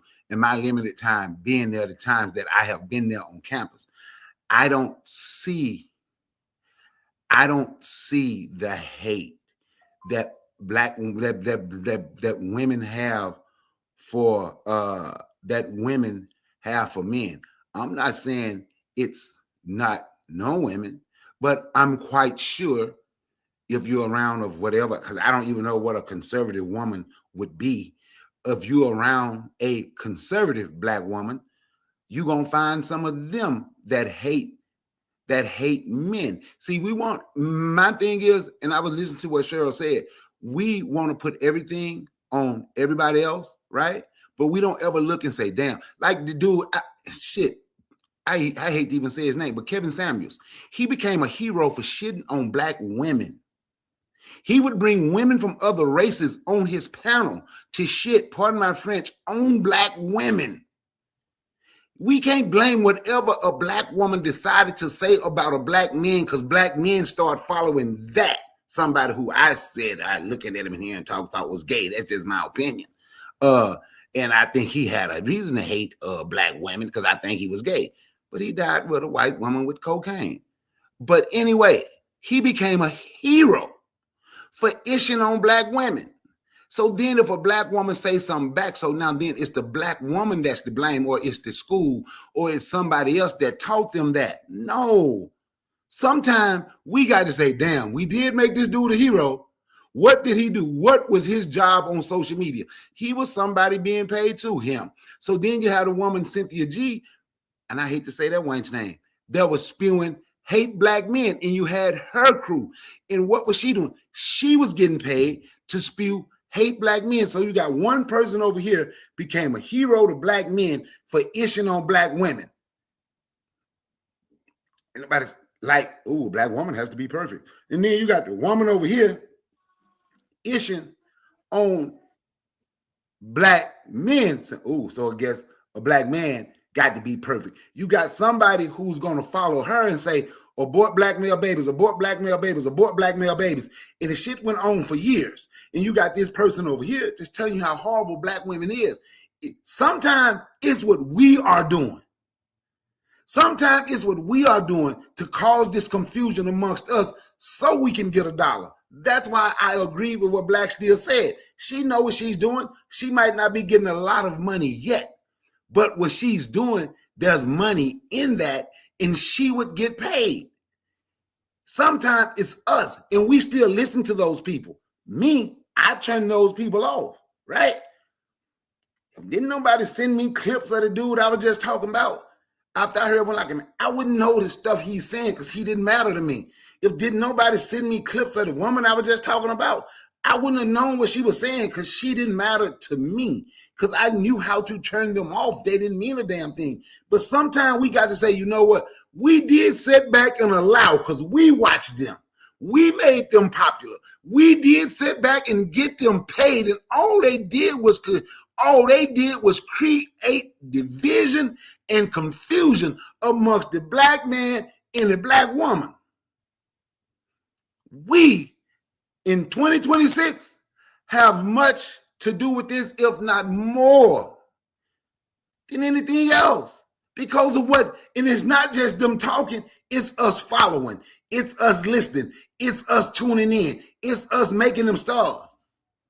And can't nobody ever tell me what did they do other than talk negative about the other sex? What did they do? That's it. The Thomas Sotomayors of the world, them other folks call themselves the new black media, whatever. They become stars. You got somebody people follow around who tell you the best woman for you to get is a mixed woman, but a mixed woman with a white mother, because it doesn't make a difference her social class. A white mother is a better mother than a black woman. This coming from some black dude who did them Hidden Colors. So when we follow these people, it ain't always them. Sometimes we got to look and say, you know what, we got to cut them off. We got to cut them off. We got to keep them away from our children. We have to keep them away from our youth. Nobody else. That's mine. Oh, yeah, mate. So let me say this, Bakari. I think that the demonization of black men and black women goes back way before Kevin Samuels, way before Cynthia G. It goes all the way back to the plantation. And even after slavery, the black man was viewed as a brute, the black brute, the black rapist, the black. That's why, I mean, that was the whole reason behind lynchings. That the black man was, he would be exposed to the black woman and to the white woman, and he couldn't help but rape her, right? The black man was biologically designed to rape. That was the whole reason behind, coming up with things like the segregation and Jim Crow, was to keep the races separate because black men could not control themselves. And the same thing was said about the black woman, that it was impossible to physically assault or sexually assault a black woman because black women are naturally promiscuous. These are the type of things that were said about black people even before the internet. So I think that these internet people, they get online and, what's happening is that they're just regurgitating the type of ideas that have become so prevalent in our society. Speaking of what Cheryl was saying about men want somebody who's conservative, right?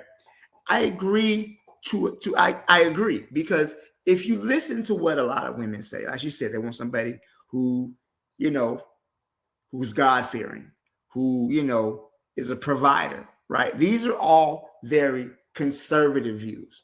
So she's absolutely correct in that. But I think that just kind of what she's saying about, again, I don't believe the Democrat Party is a conservative party or is a leftist or a liberal party. They're very center right if you look at their ideology.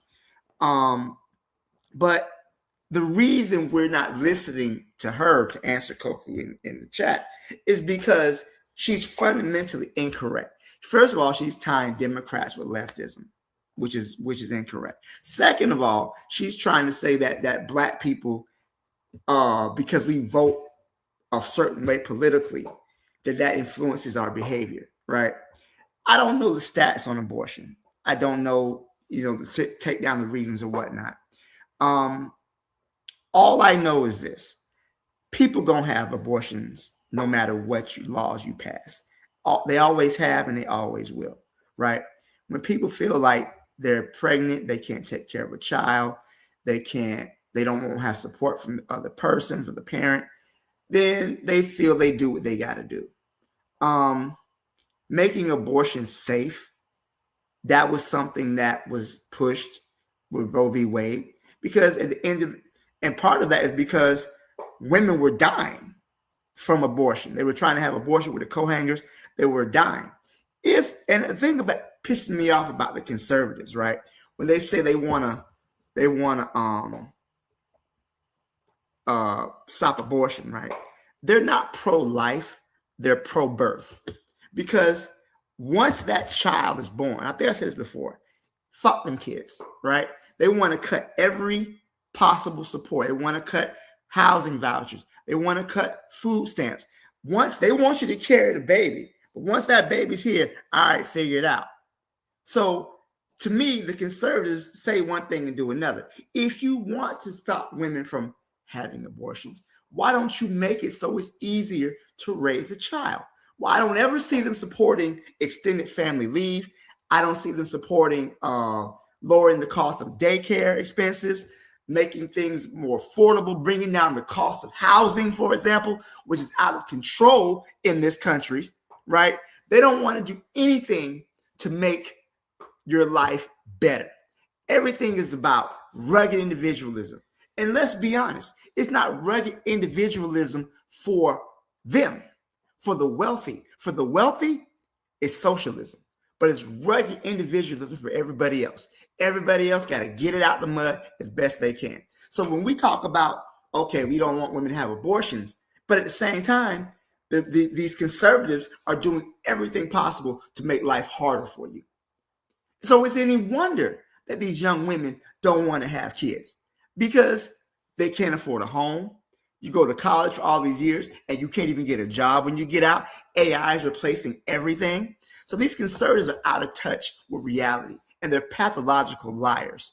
Because if you're so concerned about the young people being born, why is it that you cut for you in support for school lunch, right? Why is it that you want to limit the amount of money that people can get for student loans, so they can't even go to school and decide to work hard and get another career? You want to cap the funding for them. Everything these conservatives do is to make your life harder. So I'll go ahead and show you guys something to say. I done spoke long enough. Let me take this dog out for he piss in the house. Yeah, I was just going to say real quick. It's a little bit off topic, but um, I do agree with Black Steel when he says that people don't want to have children because of the economy. That makes sense. That makes total sense. They don't want to have children because they can't afford a house, can't do this, can't afford that, whatever. We understand. We understand that, you know. And even though historically people have had children, even though the economic situation has never been the best, especially for Black people in this country, there is another component. While I do agree with Black Steel, there is another component to this. A guy that I don't really agree with. So this is what I do. I like to listen to people that I don't agree with, because it's good to have an understanding of other people's perspectives and understand why. So there's a guy, you may not know of him, you may know of him. His name is Steven Crowder. He did a Change My Mind for abortion. And the argument was that children should not be the fetus is a fetus is alive, and that um, from the moment a woman says I'm pregnant, the fetus is alive, right? It's no matter if it's just what some would say a clump of cells, whatever, what have you. Now, there are instances where people have had to have abortions because of extenuating circumstances. And I think most people would say, well, okay, that makes sense, that maybe the child didn't form all the way, maybe there was a birth defect, maybe there was a rape, which only accounts, and this is why statistics are important. it- the birth of a child through rape is only 0.000. It's a very small, extremely small a number, and this is why statistics are very important. Okay, so aside from that, um, there was a change your mind, and he went on campus as he normally does. He goes on campus and he asked, the students, what are their opinions on abortion? And a lot of the students, a vast majority of them, was very concerning, said that when a woman announces that she's pregnant, that means that it's just a clump of cells, uh, and it's not a person. So therefore, it can be aborted. Okay, okay. So a lot of people believe that. And he asked, okay, so up to what month should a child be aborted? What's the cutoff? They said, many of them said 8 to 9 months.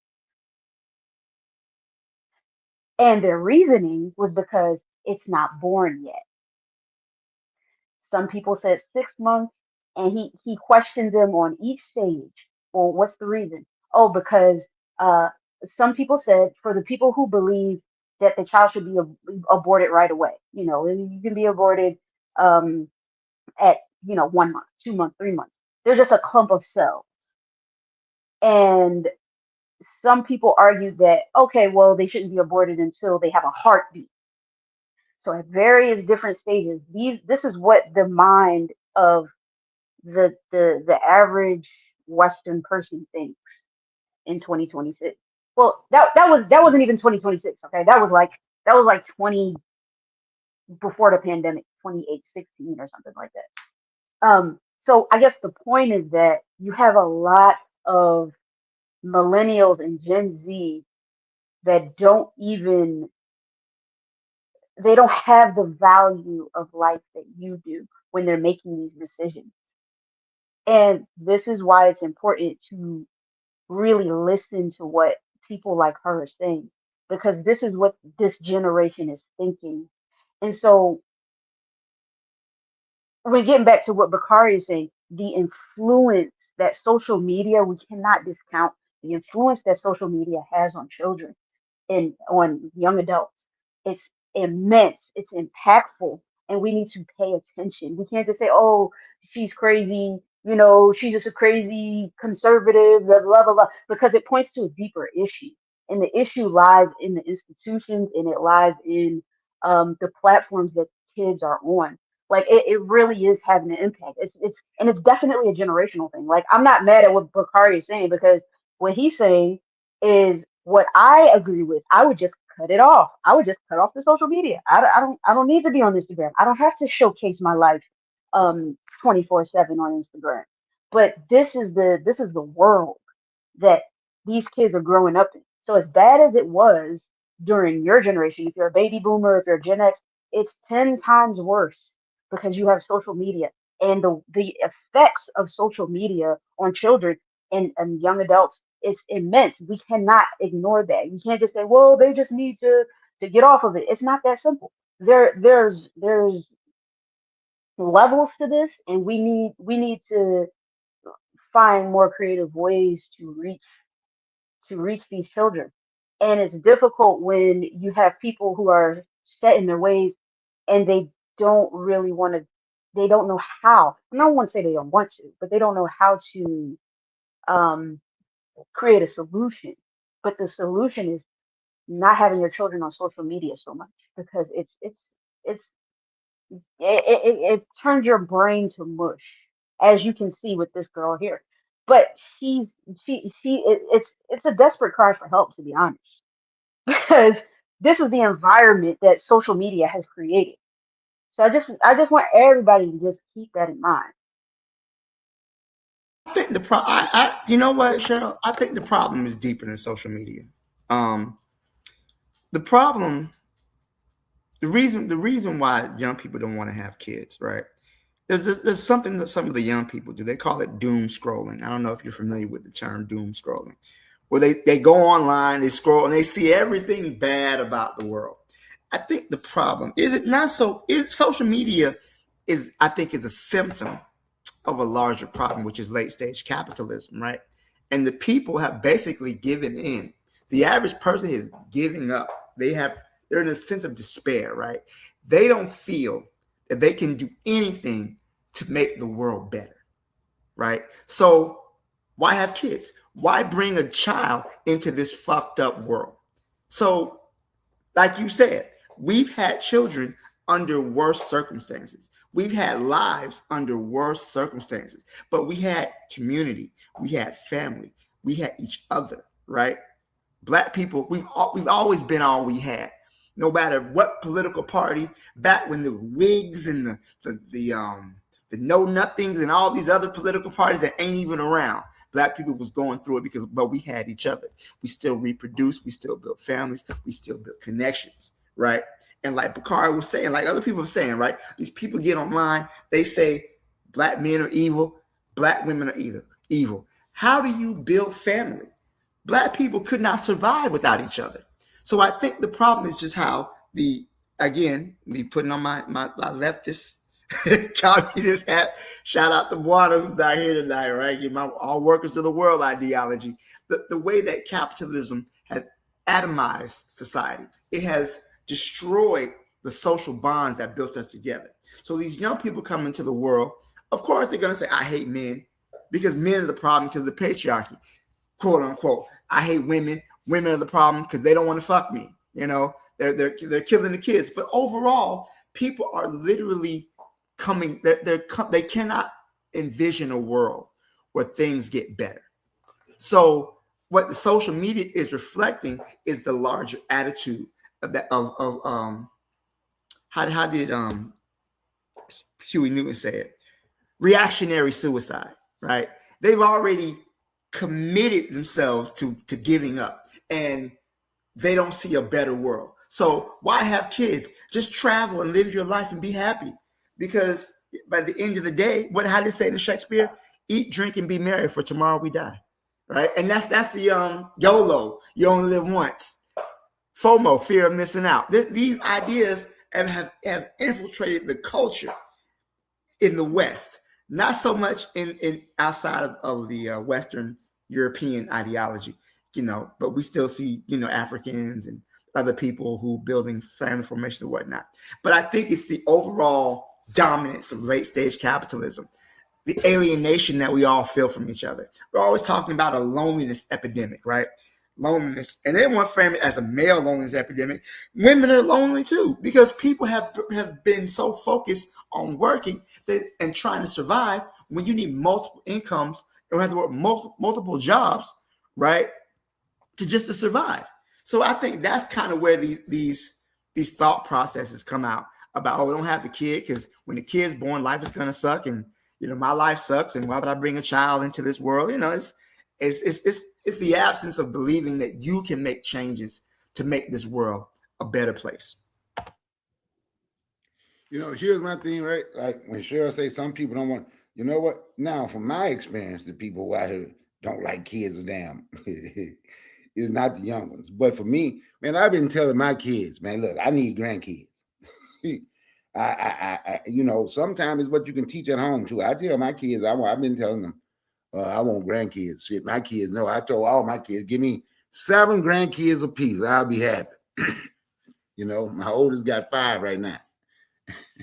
Man, my other 2 don't have none yet. That's good. They ain't damn. They ain't married. But my son and his girlfriend he just graduated with, they probably will soon be within the next year anyway. Probably married. So I think a way for us to get our children away from that, and I know people on the panel, we know how we have to talk to our children, but I think we need to start teaching, So when your kids out and they hearing that, your kids have some words. Our kids have words they can fight back with and explain the beauty of a family and why you shouldn't just hate kids. Because I'm not saying Shirley's wrong, because I don't know what she's been around, and she probably have seen that. But from my experience, it's been older. I don't want to be around no kids. My kids grown. I don't want no kids. From my experience, that's men. I made it with the woman voice, but that's men and women. From my experience, but we have to start talking to. We have to start talking to our kids. I understand what they might be teaching in college, but we can't because I tell people all the time, school ain't just, that ain't your first education gonna start at home. What are we gonna teach our kids? We can't let them have them. We can't let them have them. Like Cheryl keeps saying, she confused. Yeah, but she's saying confused stuff. We can't let them have them. We cannot let these people have our kids no more. They have taken everything from us. They can't take the next generation that's going to come up after us. We got to be willing to kill for the ones coming after us. That's what we really have to be willing to do, because these people, they are willing to take our life to make sure they have control of everything they want to have control of. We got to be willing to do everything for the next generation. All Yeah, right. sorry. No, go ahead, Amma. Go ahead. Hey, let me say this right quick. Let me say this right quick. Let me say, please. A lot of slaughter, you are correct. We are behind enemy lines. So that means we need to be getting information, figuring out how to defeat them and get away.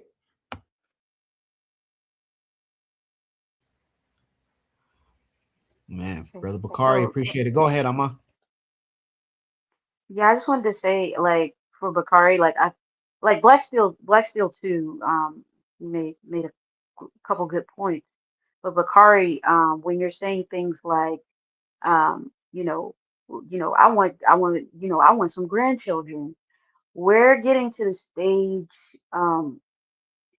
like in society where, like my generation, like I'll be 40 before the year is out.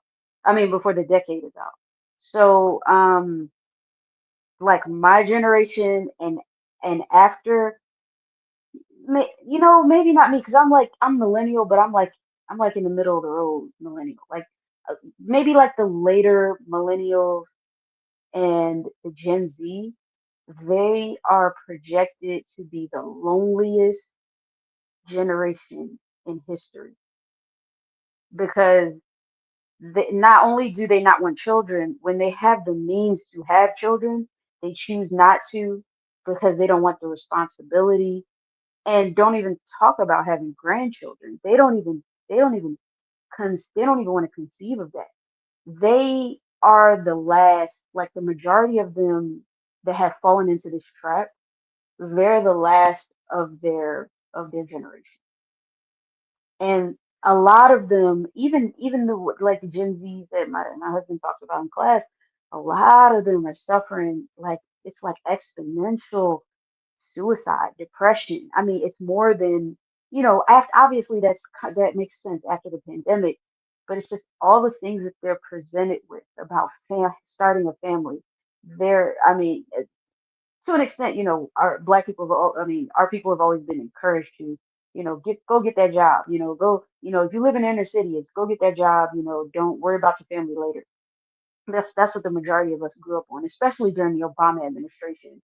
Um, so like it's to the point now where like they're not going to have grandchildren and it creates a sense of loneliness. And I know a lot of people are like, well, I'm not lonely. I'm living my best life. I can travel. I can do this. Da, da, da, da, da, da. That's great until you hit 50 and 60 and you don't got nobody to take care of you. And I'm not saying and then their argument, because I've talked to people like this. Their argument is, well, I don't want to just have kids just to have them take care of me. That's a stupid reason. And I'm just like, they missed the whole point. The whole point is community. But they don't see community because the West has put this spell on them. So it's like they'd rather be lonely and miserable and suicidal than have a family and community. Okay. So this is what we're dealing with nowadays. Like it's not just people saying, I just don't want to have kids. It's because of the economy. These are people that are committed. Young people are committed to not having children until they hit a certain age and they're lonely and they're bitter. I've seen a couple who they're 60 now. A couple of them they did not just choose not to have children. They didn't want children. Like a couple of people, but this and they're probably like Gen Xers, but it's ramped up now because by the time Gen Z hits 60, it's gonna be awful. It's gonna be so bad. So I just wanted to say that, and I'm done.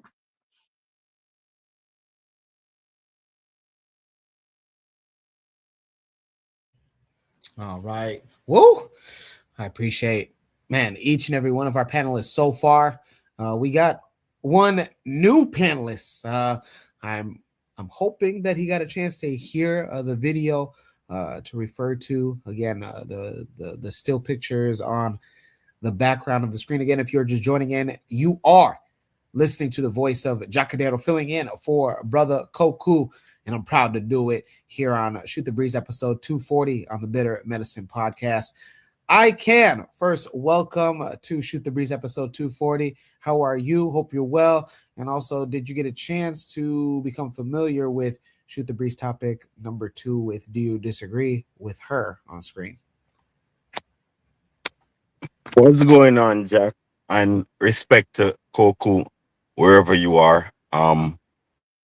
Respect to your name also. Anyway, no, I didn't get what she said, but I get the gist. She's conservative, I think. And I do agree that Black women would do better being conservative. And I'm not speaking about vote. I'm speaking about a conservative living, what you'd call a modest living. You feel me? Instead of trifling, whoremonger living with no rules when it comes to liberalism. You feel me? So I'm tired of seeing a whole bunch of lesbians, feel me, along with their homo friends. I'm tired of all of that stuff. You feel me? Because and it's being promoted. These things are not something that's naturally and occurring. It's promoting. It is a globe. A lot of us don't understand that there's a global agenda of depopulation, and they have a wide range of ways to do so, like plastic beef, plastic cheese, uh lab grown diamonds to eat, all that stuff. You feel me? Anyway, I mean beef. Anyway, so what I'm trying to say to my people is we have to be mindful of thinking that we are normally thinking. We can't just think and be like, oh, this is my normal thought. No, no, no, no, no, no, no. Unless you created the world before you was born and you know what was in it before you was born. But most of the time, all of us was born in a world that has already been going on. So we have to understand that we are babies to a lot of stuff. You feel me? If you me? America is 200 years old. That's so much generations of us, and so much, and they have so much. It's like stealing. There is no type of stealing we can do to outsmart the United States and white people. They are the masters of these things. Neither murder. You feel me? We can't overwhelm their thoughts on these things. We can't like shock them in none of these things. Nope. Nope, nope, nope. All of these things, they have already done it and mastered it. Wickedness. So I don't agree with abortions. Of course, I don't agree with the policy of the living. See me? As I said, the agenda is depopulation and whatever way possible. Now, me personally, I think if you really have a functional society, I think that guaranteeing the welfare and the development of men and boys would guarantee a stable society. This whole talk about woman this, woman that, I think it's a whole bunch of bullshit. You feel me? Because there's no survival of the woman without the man. I think it's almost impossible. So I think that the society, I think that men are, because we are the protectors, we are like, it's like dinner, right? This we have one plate of food and the woman is pregnant, so we not gonna eat. We gonna make the woman eat. Because she needs to be healthy. And these are the things that's overwhelming us as men. That we don't understand that we actually giving away too much of our food and not dealing with our own sustenance. And without us, they can't survive. In which what I mean is, look, you have America, right? And this is the beginning of the promotion of what's going on around the world in terms of the Westminster system, the government system, right? So we have America, right? And what they're doing is extra facilitating for the woman. So they build the luxury and all that stuff for the woman and all. Now they're giving her what you'd call legislation power and all that stuff. And what she's doing is spoiling things because she is selfish. Now, if you give the man welfare, if you give the man food stamp, you give, because this is how I think a balanced society would be. The boy becomes 18. You make sure he's going to trade school or college, and you finance him. Also, you give him food stamps. Also, you give him housing. You feel me? A boy of 19, 20, 21, you give him housing, you give him food stamp. So what that does now is, I think he would be more responsible with these welfare systems for his development, and not just his development, for the person he chooses to be his wife. So this is how the balance come in now. Now he's a housed individual. Now he's going to take a woman out of their father's house, who maybe was housed by the government. Anyway, right here. So what happened now is he can take care of her if she's pregnant. Also, he getting jobs, and the system is adopting him for his welfare and his development. So he gonna get jobs to, you feel me, maybe pay for the house and all that stuff. So what gonna happen is, now she don't have the independence to just leave. If you should have made the choice not to marry him, but if you made the choice to marry him, you can't just freely leave, because you had a choice not to marry him. So you all have a family in which he is the main, even the government is assisting him to be the main facilitator of security, whether financial security or food security or just dominant security. And there you will have a society. Of course, when it comes to, I think there would be less even domestic DV. You feel me? I think, and even there could be apparatus for that too. But I think that would be because therefore once the men are taken care of, all the women in the society is taken care of. And that's how I see a balanced society. What I see now is a whole destruction of chemistry and balance. You feel me? A woman don't even love a man no more, because she thinks she can do what he can do, even though it's a man that provide the society and build the goddamn city that giving her so much luxury. But thank you.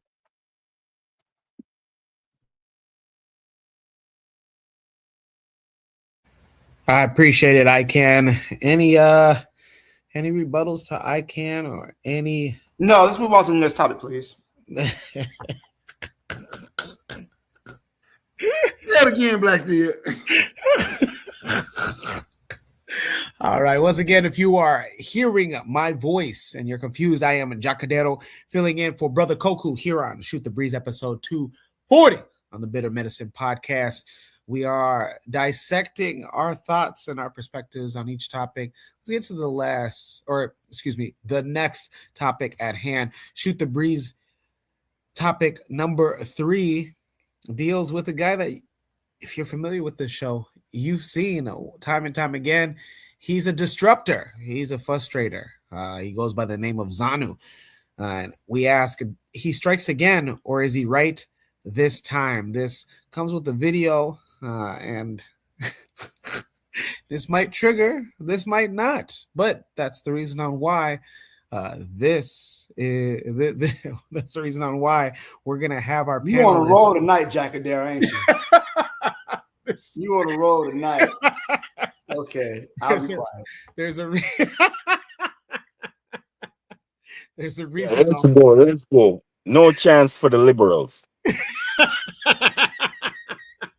Guys, we're on the next topic. Again, shoot the breeze, topic number 3. Zanu strikes again, or is he right this time? This comes to us with the video from Instagram. Let's take a look. Let me know what your guys' thoughts. Let's take a look. Created that name white supremacy. That's correct. From Africa, because we are just amazed by the things they've done. Well, we describe them always by inventions. That's all. They can command water from far away through tubes into their bedrooms. We can even fetch a bucket of water from the next lake. You will be drowned. They can put electricity. We never had one in Africa. They have airplanes fly over us. It's amazing.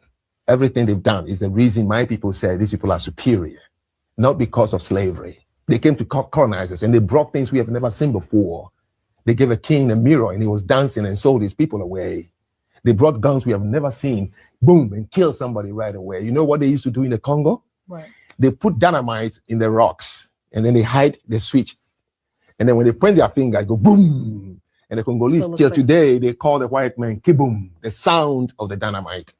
And then they go down and they go like this. If they're not superior, why do you see every picture when the white men arrive in Africa, we're bowing to them? We have never seen a gun kill a human being. We have never seen a mirror. We have never seen a radio tune in and somebody speaking from England, the Queen's voice. So for us, all these things, these people must be really superior and close to God. They used to have a joke in Ghana that when God said, let's pray, the white man opened his eyes.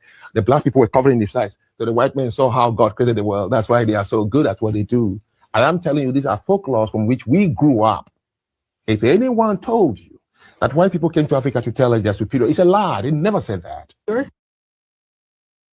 You're saying black folks created that name white supremacy. That's correct. From Africa, because we are just amazed by the things they've done. Well, we describe them always by inventions. That's all. They can command water from far away through tubes into their bedrooms.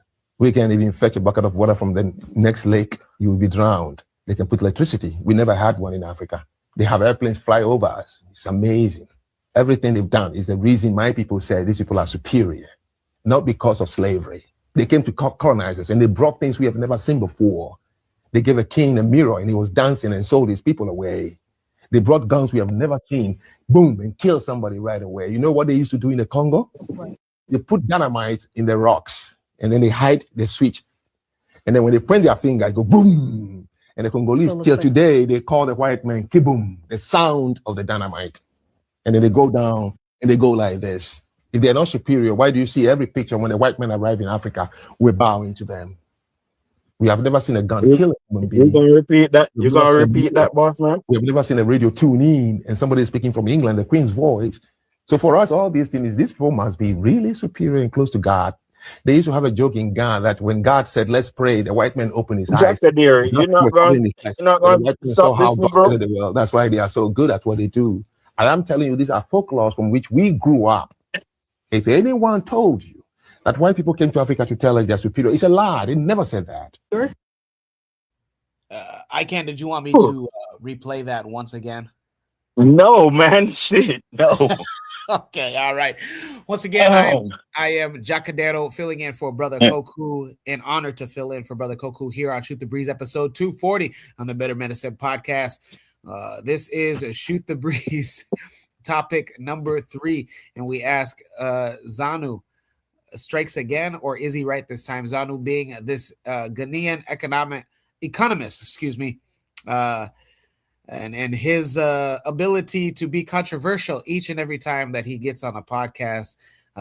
You guys heard it. You guys saw the words on the captions. Let's start off with Amma. Ladies first. Come on, we're chivalrous. As African men, we do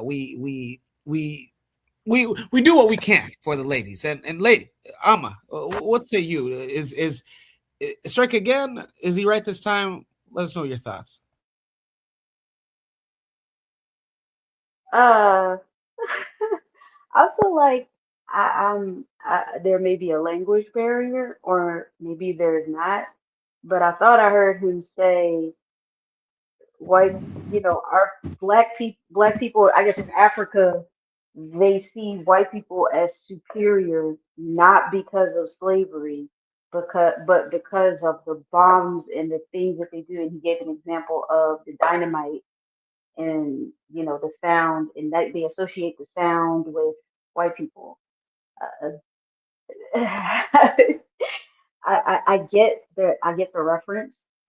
It makes sense. It's like a form of trauma. I get it.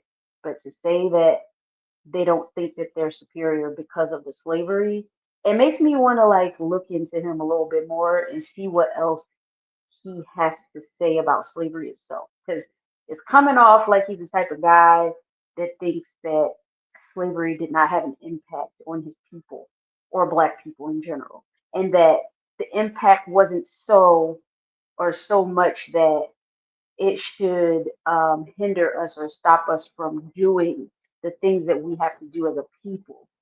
It's a little bit of a downplaying of slavery and its effects. And I hope that's not what he's saying, but it sounds like that. And if it is that, it makes sense coming from a continental, because they like generally they think that they think to themselves, I didn't go through slavery. My ancestors, my mother, my father, my generations for the past 200 years maybe might have went through slavery. So therefore, slavery is not as bad as all these black people are saying. But it sounds very pointed. It sounds very specific, and he's not really speaking to the whole or the majority of black people. Maybe just an incident that happened in his village, or that has happened in many villages in Africa, or in their exposure to white people. But I hope that's not what he's saying, but I wouldn't be surprised if that's his view on slavery. It's unfortunate, but Woo! Hey, I appreciate it. This this gentleman can be interesting at times. Speaking of interesting, the comment section has been interesting to say the least. Black Steel says he's never been right a day in his life. Zanu, I don't know if you watched the show, but Black Steel is not a fan. Koku says they did use magic tricks to daze and confuse our continental ancestors. That can have an effect, Koku 911 says. Cheryl also adds, he says his people see whites as superior, not because of slavery, but because of bombs. And Trigger Happy corrects me. He's not Ghanaian, but from Benin, from what he can remember. And Koku says, yeah, he's from Benin. Black Steel adds, for Zanu, I'll make an exception and call ICE. The thing is, I don't know if Mr. George, Mr. George is in the United States. I believe that he resides in London, England. I could be wrong, but who knows? Maybe the chat will let me know. Speaking of the chat and the panel overall, let's welcome in a new panelist, Lord of Slaughter. Welcome to Shoot the Breeze episode 240. How are you? What's good, man? Yeah, and what say you? Is this guy right? Comment for Lord of Slaughter. Have you ever been on the panel before? Yeah, it's been a while though. Okay, well, welcome, brother. Long time to hear from you. What's up, man? What's up? But no, man, man. See, I don't get on the panel a lot because I cuss like all the time. But I'm gonna try to keep it, But no, he wrong, man. He talking about planes flying over and bombs and all that. Like, first of all, everybody didn't come from the same place. Like, my ancestry goes back to Mali, and he came from Benin, and Benin had like the Great Walls, great cities and stuff. I know the history of Benin. If he knows his own history, did no white man show up out doing what the Africans were already doing in Africa? He's just lying. He's kissing ass to get money, man. I ain't really got a lot to say about that dude because he's a piece of shit. So I'll let somebody else do the talking on that, man. Lord of Slaughter, I appreciate it, and thank you for coming back. And don't worry about cussing. Black Steel does it all the time whenever he's triggered. And Black Steel, you've already said a little bit of your perspective on Mr. Zanu speaking his mind on how white supremacy comes from Africa and his evidence of it. What say you? He strikes again, or is he right this time? He's dumb as fuck. I can't stand him. I can't stand this guy. I really cannot. Every time I see him, my ass itches. Okay, maybe I need to see the doctor, but I cannot stand this dude, man. So let's go back, right? Let's go back. Let's take it back. Let's take a little trip down memory lane, okay? The ideas of white supremacy, right? White superiority, right? They go back to antiquity, right? Even prior to the transatlantic slave trade. You know, you had some of the ancient Greeks who were talking about the inferiority of dark-skinned people, right? But it really comes out of the ma'afa and the desire to basically enslave African people. And when you enslave a person or when you brutalize a person, the first thing you have to do is dehumanize them. You have to make them less than. So initially, there's a good book by a Franciscan friar, Spanish Franciscan friar, named Bartholomew de las Casas. He talks about the how the indigenous people of the Americas, the Taino, were enslaved by the Spanish and how they sickened and died under the treatment. So he recommended that they would go to Africa and enslave the Africans. His belief was that Africans were able to better withstand the conditions of enslavement. He said that one African, one Negro was as strong as 4 Indians. That was his idea. So they started to begin the large, wide-scale enslavement of African people across the Atlantic. But to justify this, these people then become inferior. We are superior, and we are justified for various reasons. One, because they're inferior. One, because they're mentally weaker than we are. One, because they're the children of Ham, and God is cursing them. We have all type of justifications for the enslavement of African people, right? It has nothing to do with their quote unquote technological superiority, because, to be honest, this technological superiority did not exist before the Industrial Revolution. So that's why Europeans were mainly limited to the coastal areas, because they could not go into the interior of Africa, named partially because diseases. There's the Gulf of Benin, the Bight of Benin, is called the white man's grave for that exact reason. Because the idea, it was a saying among sailors: beware the Bight of Benin. And then basically, however many goes in, only one comes out, because of the violence. These Africans were not passively allowing Europeans to enslave them. They were fighters. They did not have the technological advantage that they quote unquote had prior to the Industrial Revolution. Then you start to see things like Gatling guns, machine guns, heavy weaponry, cannons, all that other stuff that the Africans did not have. But the ideas of white people being superior did not come from Africans, right? They created these ideas to justify their enslavement of African people, not just their African people, but their mistreatment of every other non-white person on earth. There's a term, it's so fun. We were talking about imperialism in class the other day. It's called the white man's burden, right? That the white man, the European, had the responsibility to civilize the weaker, the darker races of the world, right? And it was a poem written by an Englishman named Rudyard Kipling. He also wrote the Jungle Book as well. But in it, he talks about the need to civilize, and that colonial and colonization and imperialism were actually good things, because the white man who is superior, again, this is before they started blowing dynamite and bombs. The white man is superior, and it is our responsibility. Take up the white man's burden, is what he called it. So when the Europeans, when the British and the French and the Portuguese were in Africa, when the Americans were in the Philippines, colonizing them, when they took over Hawaii, these were all requirements of the white man's burden to civilize them, because in the Europeans' mind, they are superior, right? So what this dude is talking about it's again, he's such a liar. You know what? I don't want to call him a liar, right? Because I don't know. Maybe he's just ignorant. Maybe he doesn't know this history. And I see the people who he has on who he talks to, they never challenge him, right?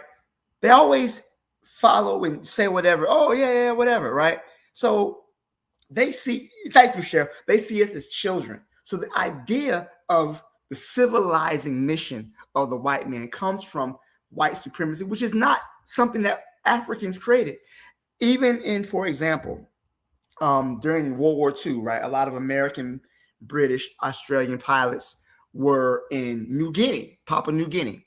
And, you know, a lot of these people in New Guinea, they saw the American stuff, and you know, they started what they call cargo cults, right? And they started worshiping the cargo, what the Europeans may have brought in. So he could have said that, but I'm pretty sure he's not familiar with the cargo cults of New Guinea. But again, the European came up with the idea of them being superior to justify their mistreatment of us, of every non-white person they ran across. And even, even white people. So even the people who we would look at and call them white, right? The white man's quote unquote hatred has never just been restricted to just black people and Native Americans and brown and Indian. They hate everybody. You got a different language, fuck you. You worship God differently, fuck you. You make the sign of the cross with 3 fingers instead of 2, fuck you, you going to hell. So, you know, the problem has never been us.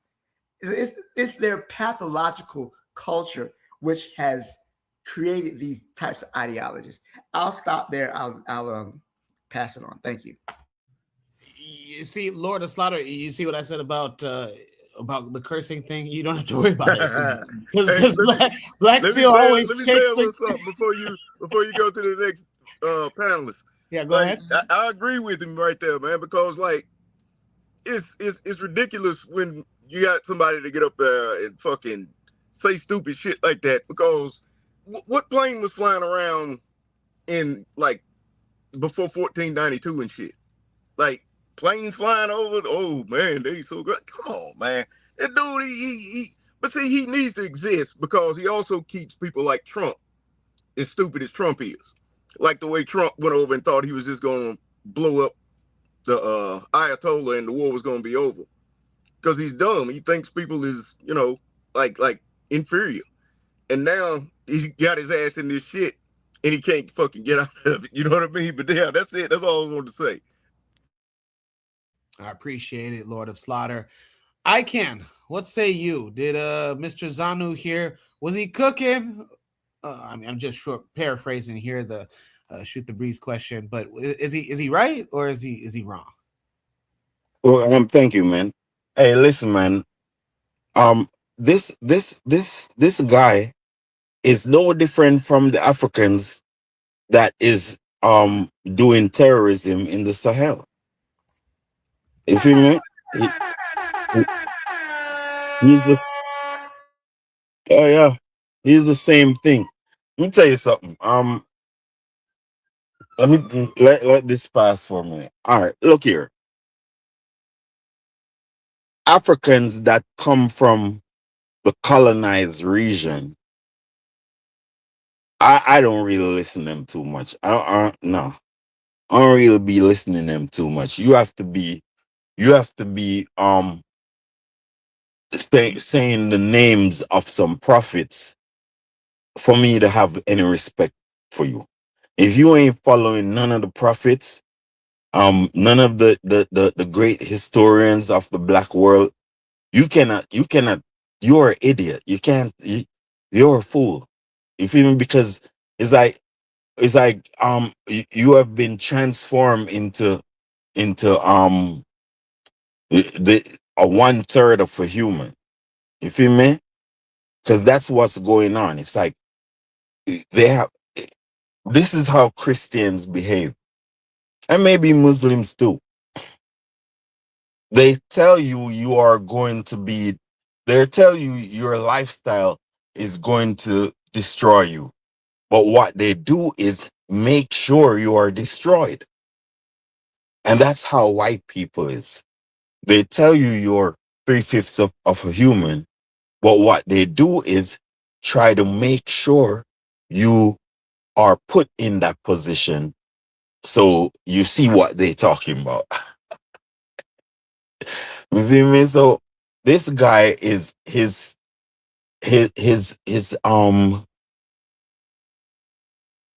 theoretical or metaphysical balls has been canceled out. He don't have no fight. Yeah, he don't have no fight in him. You feel me? He's a white lover. He's a black hater. You can see what he is. He's someone who sees blacks as unimportant. You feel me? And that's how he thinks. So this he's not here. He's a pompous Negro too. You feel me? Very pompous. Yeah, I don't want to talk about how he act, but you can see he's 1/3 of a human and he's displaying activities of a intellectual colonized person. You feel me? One who's on a wrong road and maintains that road thinking that he's like a terrorist. You feel me? Intellectual terrorist. No different from these people that be killing people, because he kills he killed spirits. You feel me? His country, because he's from Benin City. He's from Nigeria. He's not from really Benin. He's from Nigeria. Both countries, Benin and Nigeria, are two terrorist countries. He's a kidnapper. He's trying to kidnap people's brains for the white man. You feel me? That's where he comes from. Listen, Nigeria is the most tormented place in the world right now. Tormented. The people are taught to be anti-Pan-Africanist. They are taught to be anti-black. Now imagine, the Muslims are anti-black. They are pro-Arab. The black people in it, the black Southerners. He's a Southerner. They are Christians, pro-white, Jesus Christians. So what that does is it destroy everything black. So it's a whole tormented region of pro-white, pro-Arab, and anti-black people. And there's 230 million of them. It's terrible.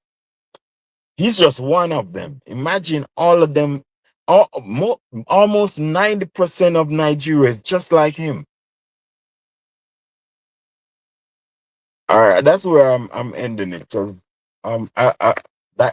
speaking about this dude is like hopelessness. Go ahead. Oh yeah, man, we've had a lot of curse words describing Zanu here, from ass itch to I think I can mention something about balls.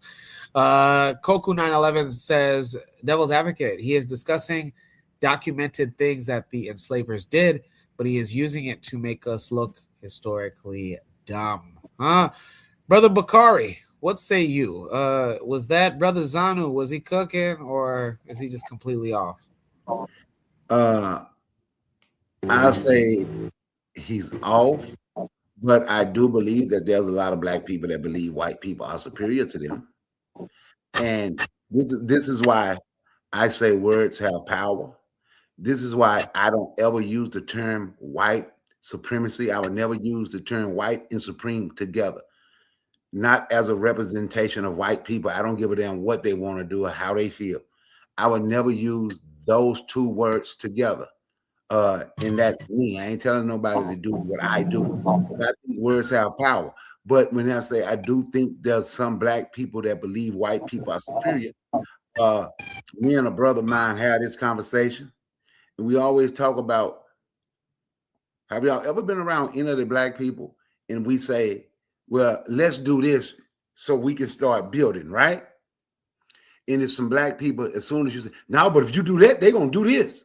No, we can't do that. They ain't going to let us do that. We like children. Now, see, every time we try to build something, they come blow it up. That's why we focus on Tulsa, Oklahoma all the time. We do believe they're superior. And I'm not saying don't focus on Tulsa, Oklahoma, but we never focus. I never hear nobody talk about none of the victories that we did have. And there's very few people talk about the victories that we did have. We'll see where they say we invented something. That's good. And I ain't knocking that. But we never talk about victories that we did have where we fought back. Never. That's why I always suggest to people, read just a book. A couple of them. Negroes with Guns and We Will Shoot Back. And we can see some of the victories that we have. So in my opinion, do I agree with Zanu? No. But do I believe that there's a lot of black people today that believe white people are superior? I would say yes. That's why even in their imagination, even in our imagination, a lot of the time, we can't win in our imagination, because in our imagination, if you're writing a book or you're doing a story, in the end, we lose.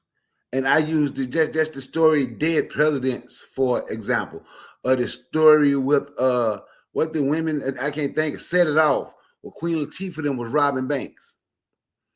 They got caught. We can't beat the system in our imagination.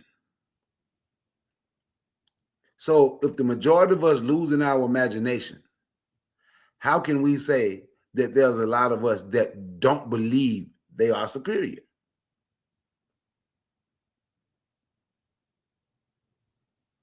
Zanu believed they are superior.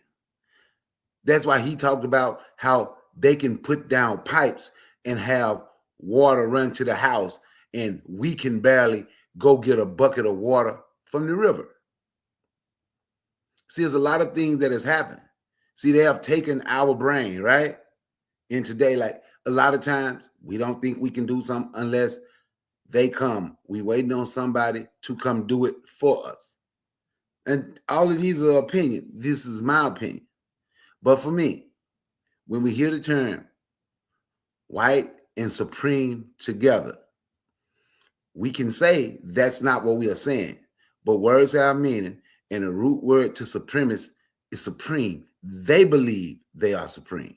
They should have that right. Like Black Steel said, we are the superior ones. I believe we're supreme. So since I don't believe in white supremacy, I believe in black supremacy. But I do believe there's a lot of our people that believe they're superior. On that, I yield the mic. All right. I think I got every panelist. Please let me know if any of our panelists here didn't get a chance to have their remarks on Zanu's statements on white supremacy and everything else that he said. Me personally, this guy he's the African Charleston White. When I say that, I mean in the context of, I believe that he's certainly just trying to just get views. Do I think that he's meaning well? I don't know. I can't tell. I honestly can't tell with this guy. I've been watching this guy for about 2 years now, and me personally, I don't know. I don't know. Maybe we get him here on Shoot the Breeze, and maybe we get to ask some of these questions like, what's up with you, my guy? Huh?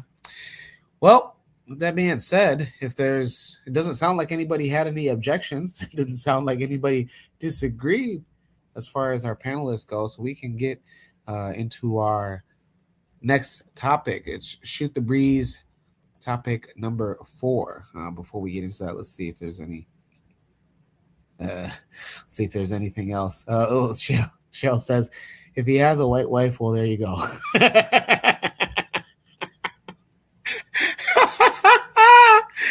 If he does, then maybe he believes in all of this. That's I a don't kiss know. of death right there. That's a kiss of death, not a white woman. Well, we're cooked. That's the surefire way to know. Shoot the breeze topic number 4. If this was your wife or mother of your child, what would you do? So we go to Instagram for this video clip. To set this up, a family took a road trip, and their child took a violent turn against his own mother. I believe that the father is driving the vehicle, and the teen gets violent with the mother. Yeah. Brother Bakari, I see that you say that you'll be back. It's unfortunate. Or maybe, just maybe, I might replay it when you come back. You let me know, because this is not too long of a clip. But again, I ask, or Shoot the Breeze number 4 topic asks, if this was your wife or mother of your child, what would you do? Brace yourselves. We've been on a roll, like Black Steel says, as far as inflammatory comments. This is an inflammatory type video. So if you have teens and you don't want them to be influenced, please, I beg you, go ahead and send them to another room or send them outside if the weather is nice. Let's go.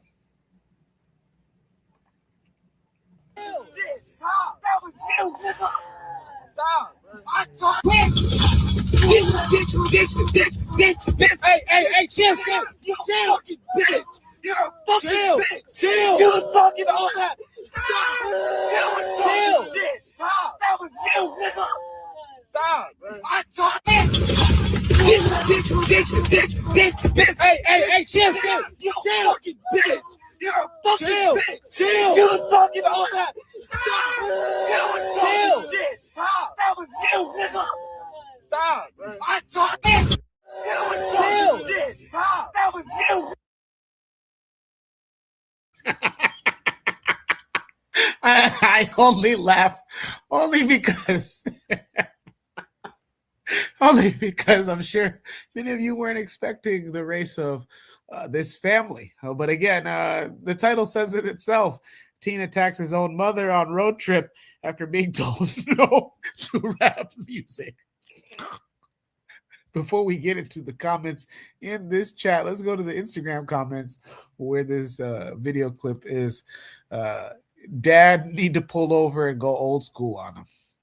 Straight to jail. Another comment says, do not pass go, do not collect $200. Another comment says, left on the side of the road.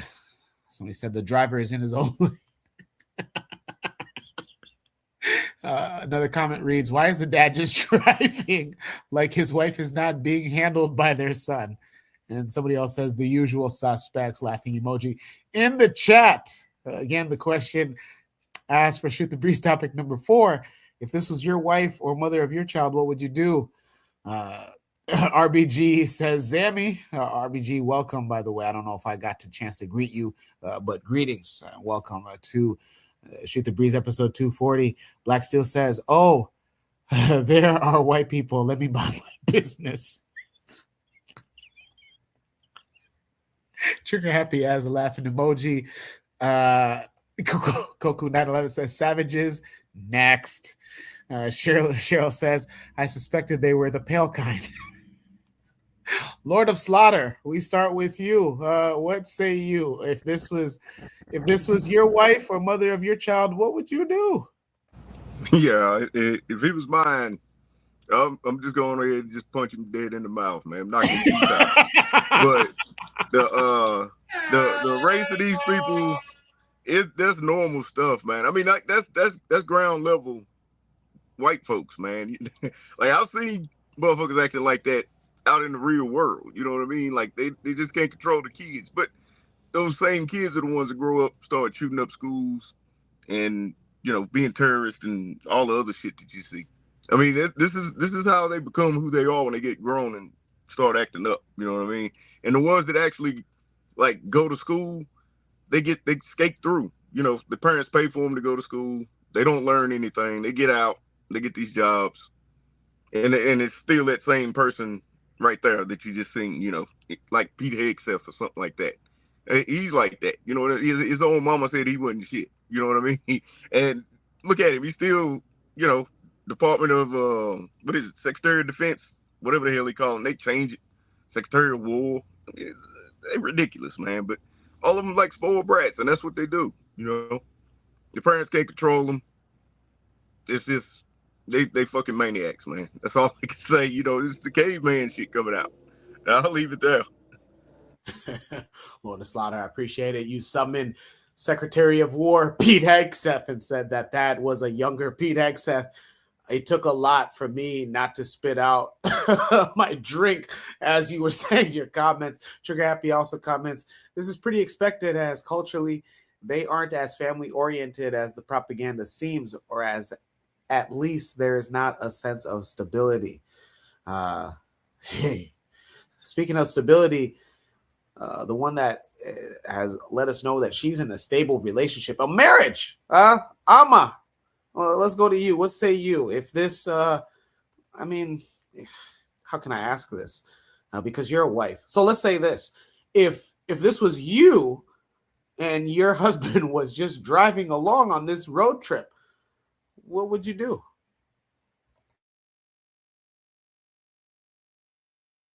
Oh my God.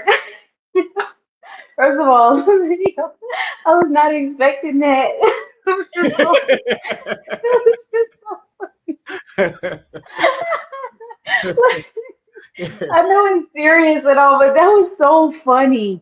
That was so, oh my God. Like the jokes make themselves. Like we've been saying this, black people have been saying this type of stuff in jokes for decades. Like like it comes from somewhere. Like now, like people will be like, oh, but I've seen black kids get violent and hit their parents, and then what happens? They get y'all ever see that cartoon with Daffy Duck, and I think it was Elmer Fudd, and Daffy Duck was talking shit, and Elmer Fudd blasted him and his beak turned around. That's what would happen if if I if I ever thought about doing something like that. You gonna get smacked so hard your face gonna get discombobulated. Like you're not even fitting to think about doing that. Like I don't even know what I would do in that situation because I wouldn't be in that situation. Like, okay, so that's behavior. That's not even behavior I would expect from a child. Like, so I got a 3-year-old. And you know how like 3-year-olds always think that they're the center of the universe, right? They think they're, everything is them and everything is like that. And they think they can challenge you. So in that way, I expect that kind of behavior from a toddler. And because they're young and they're still learning, but from that boy, that's a teenager. And then his mom, you could tell the mom is like disabled or something wrong with her. She got a big back. I know. So she ain't fitting to get up and beat his ass. I'm just poking fun, but seriously, like that's what tend to happen. And like I think someone said something about um they tend to grow up and be like uh uh violent offenders and they tend to shoot up schools. They are the ones, like, because there's no rules, there are no consequences in their house. Like there's nothing at all. And this is a teenager. Like you should not be doing as big as you are, like you should not be doing that. That is crazy under any circumstance. That is crazy. Alma, you still didn't answer my question. What would you do if your son, or maybe even your daughter, was beating you senseless on a road trip because you refused to turn on rap music, and then your husband was just driving Oh, I along? didn't even. All right. What I do, I probably put him to sleep. Like that thing Spock do when he touched your neck and you fall asleep and you just fall unconscious. Boop, and then I would beat his ass. Not a Vulcan neck pinch. What the fuck? A Vulcan neck pinch. And then I would beat his ass. Like, All right. Appreciate it, Amma. Black Steel, you're a family man. If this was your wife or mother of your child, what would you do? Okay. Hypothetically speaking, right? I'm looking at this situation, right? There's something wrong with this boy, all right? This is not a normal reaction. They're saying he got told no to rap music, right? I'm thinking this kid is. and he said nigga. Oh, sorry.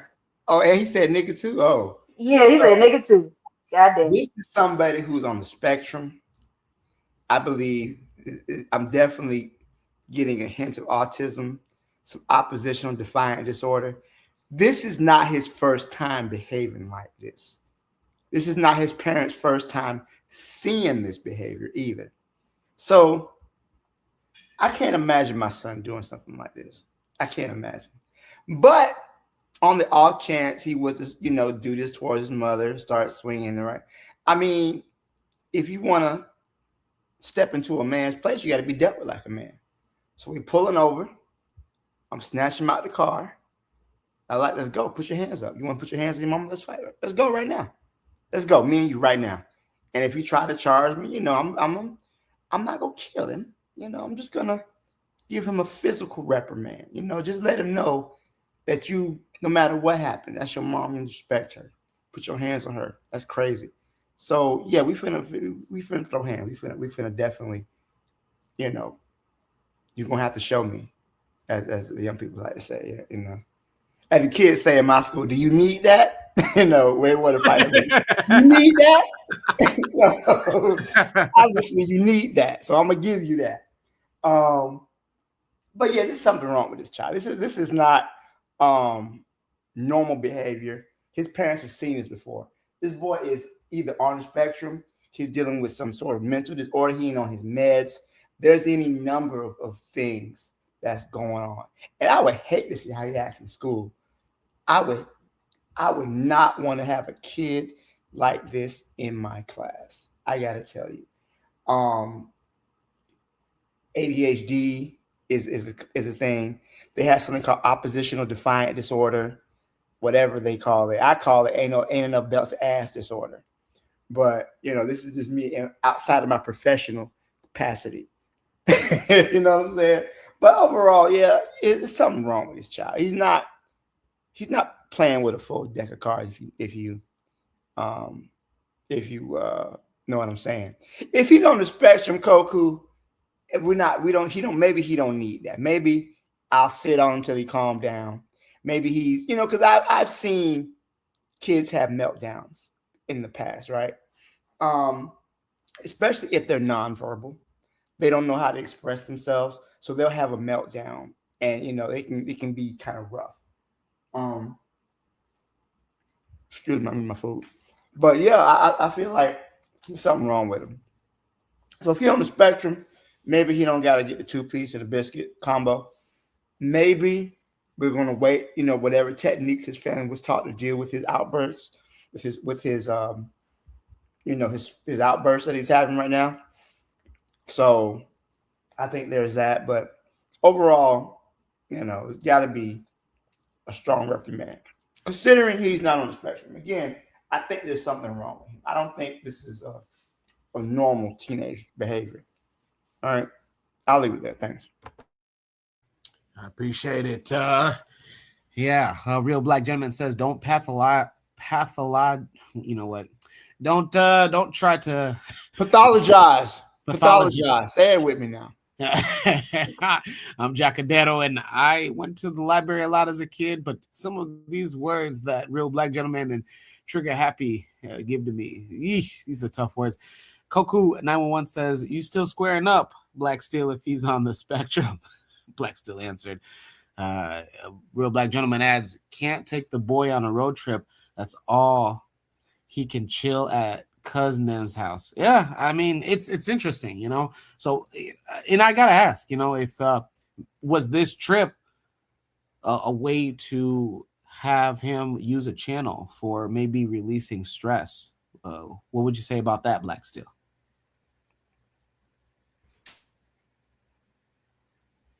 Can't hear you, Black Steel. I'm sorry. You got to know your kid and what their disability is.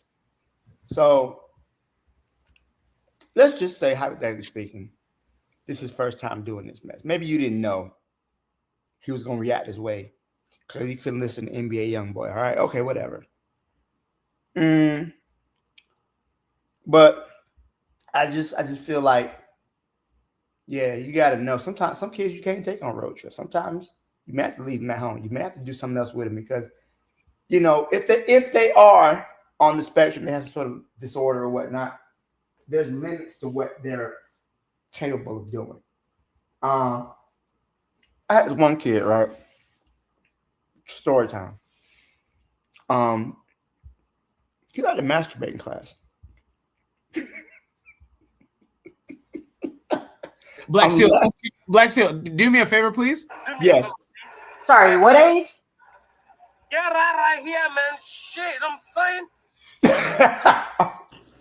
Damn, He man. was a sophomore. He was a sophomore.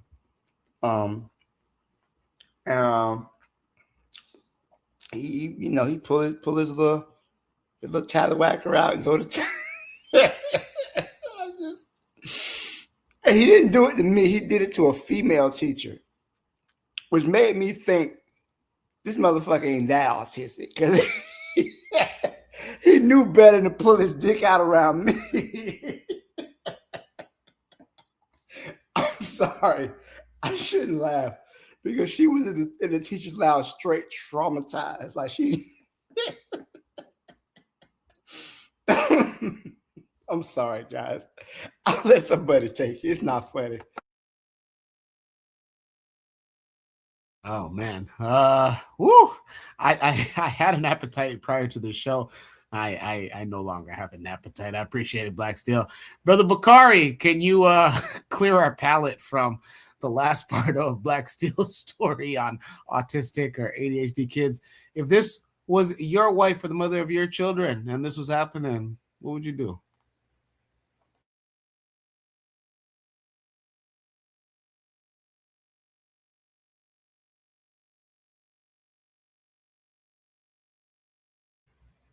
Is he back? Maybe he's not back yet. Yeah, I don't think he's back yet. All right. Any Can I?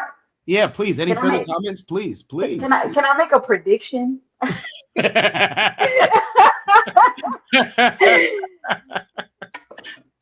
Go ahead. I predict, without having any other information. Sorry, y'all. I'm trying to saute this kale. Hold on. I predict, just by the way the father is reacting, that I think, like Black Steel said, this is not the first time that this has happened. Also, he knows how strong the father knows how strong his son is, right? And he know the mother don't got the physical fortitude to fight back because she's, I hate to be mean, but she's clearly a big back. If you know what that means, she's a big back. She can't fight back. She ain't got, she ain't gonna try to subdue him. She can't do anything. That's why she's not doing anything. The father, this has happened more than once, and the father is just like, whatever. That is the most concerning thing for me, and that's what makes me think that this is more of a child who's just never had consequences in his household. He never had nobody actually beat his ass. Like, he never got sat down and told what it was. And I can probably bet you that the parents act like they don't care because he got black friends and he listen to rap. And that's probably they probably think that's the cause of the behavior. But it's probably really the parents. Like, you gonna tell me the father didn't stop not once? He didn't even turn. He didn't even turn to look back to see if his wife was okay. That tells me that he probably is an abuser as well.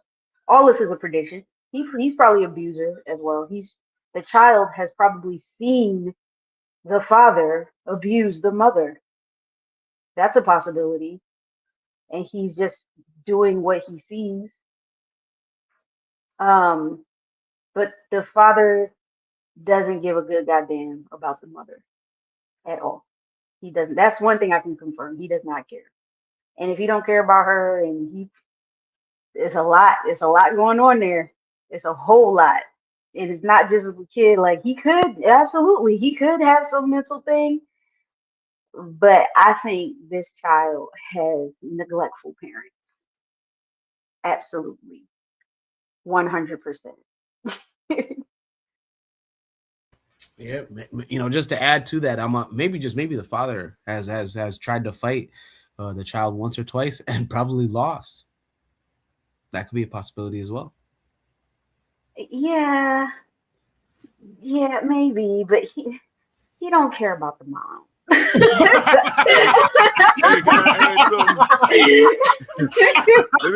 don't give a damn.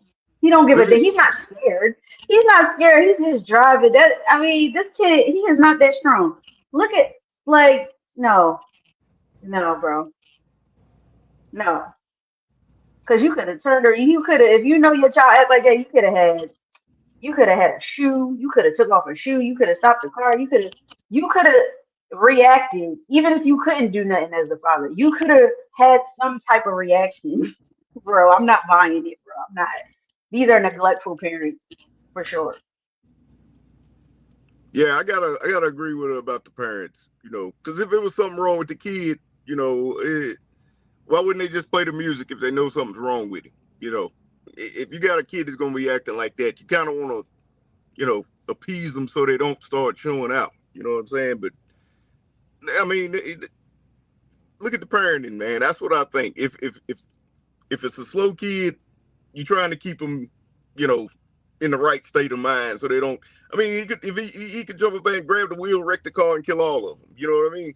But I think it's more of the parenting than the kid, because whether he's slow or not, he should have never got to that point at that age where he feels like he can swing on his moms and shit. You know what I'm saying? But yeah, that's it, man. In the chat, Real Black Gentleman says, in reference to Amma saying she's a big back, he says, big back number 44. Goku says, Pops might have raised the allowance after that beatdown. Hey, I think we're pretty done with this Shoot the Breeze topic number 4. Let's go to Shoot the Breeze topic number 5. And this is a feel-good one. Guys, this is a feel-good one. We're going to end it feeling good. I don't think that this got enough attention in the Black world, just because just maybe how often this is done. As Black people, we are known as athletically gifted, not only intellectually gifted, academically gifted, but athletically gifted. So it's almost like it's another Monday when one of us completes something just incredibly well. And so last month in April, the London Marathon had not one but two, and I believe even the third place winner ran under a 2-hour time. And again, this is a feel-good story. And Shoot the Breeze topic number 5 says, is there anything we can't do? So we go to a video prompt. It's about 2 minutes long. It's a feel-good topic. Let's go to it just to end the night. Stand by.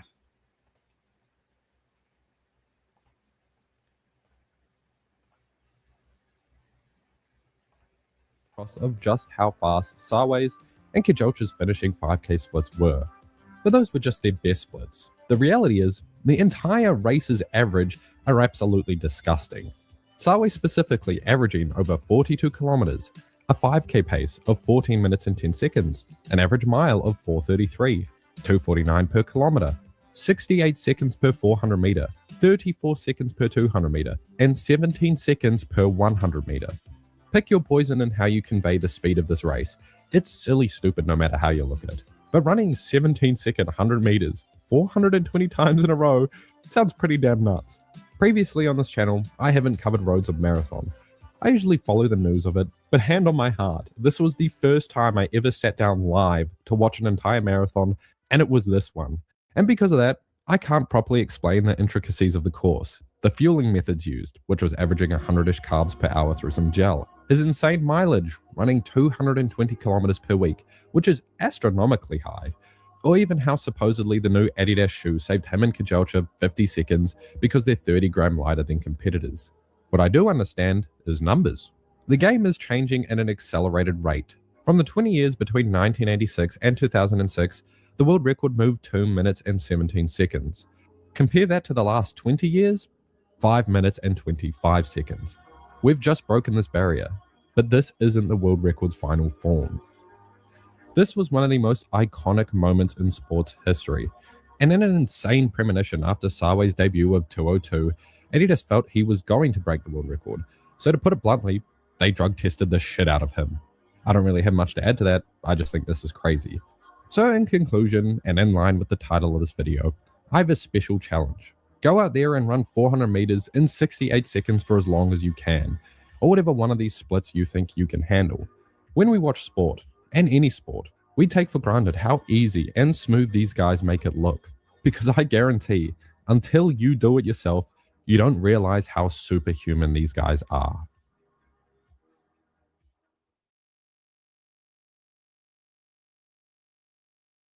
Woo, you don't realize how superhuman these guys are. Again, Shoot the Breeze topic number 5, our last topic of the night. Is there anything we can't do in the chat? Koku911 says English is kicking Jock's ass tonight. Yeah. Hey, what can I do? I can only do so much here, huh? Let's start off with Amma. After what you've seen, I don't know if you were aware, don't know if you kept up with this gentleman, Sebastian Sawe, and also the second place runner-up ran under a 2-hour marathon, which, again, people were saying might not have ever been accomplished. What say you? Is there anything that we can't do, Amma? Absolutely not. Like, I wasn't aware of this particular run that he ran under two. Right. I wasn't aware of this particular run, but I already know what they're capable of. It was just a matter of time. But yeah, like athletically, I mean, intellectually as well, but athletically, we just always had it.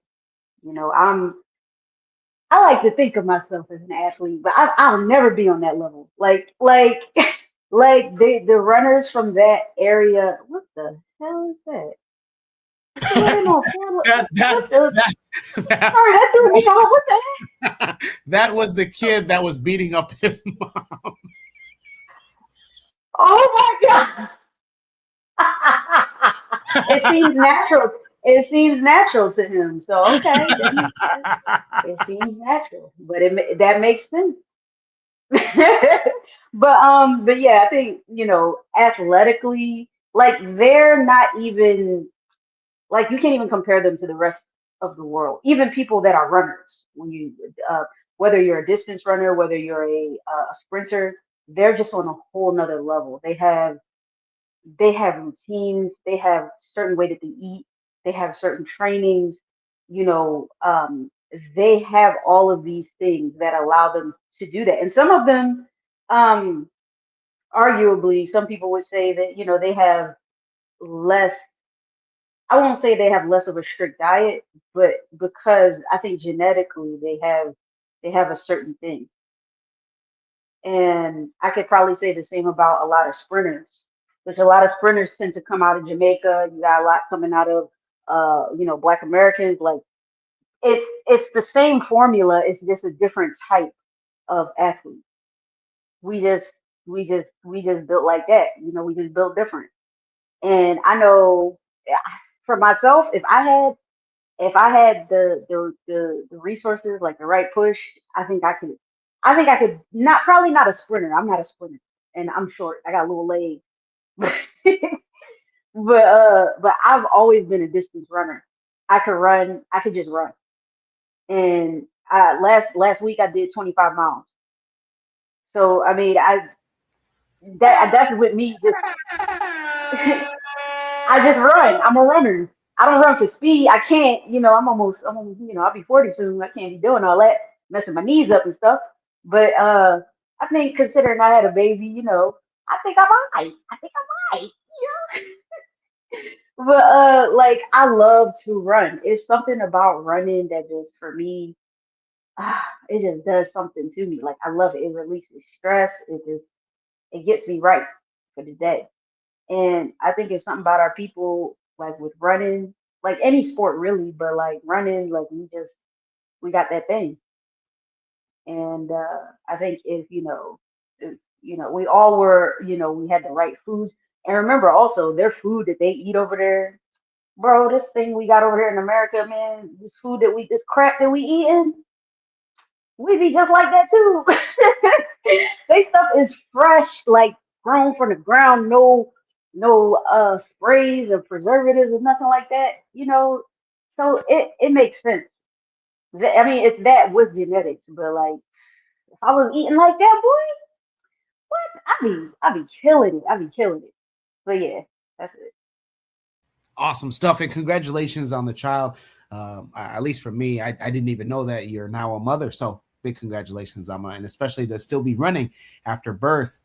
It's a feat in of itself. I know that Shelly Ann Fraser Price was also a mother competing in the Olympics, and I thought, man, like there's nothing that we can't do. So just like the question, speaking of Black Steel, you're a teacher. Is there anything we can't do after seeing, or I'm not sure, I don't know if you were aware prior to today, Sebastian Sawe and the second place runner-up breaking under 2 hours for marathon records.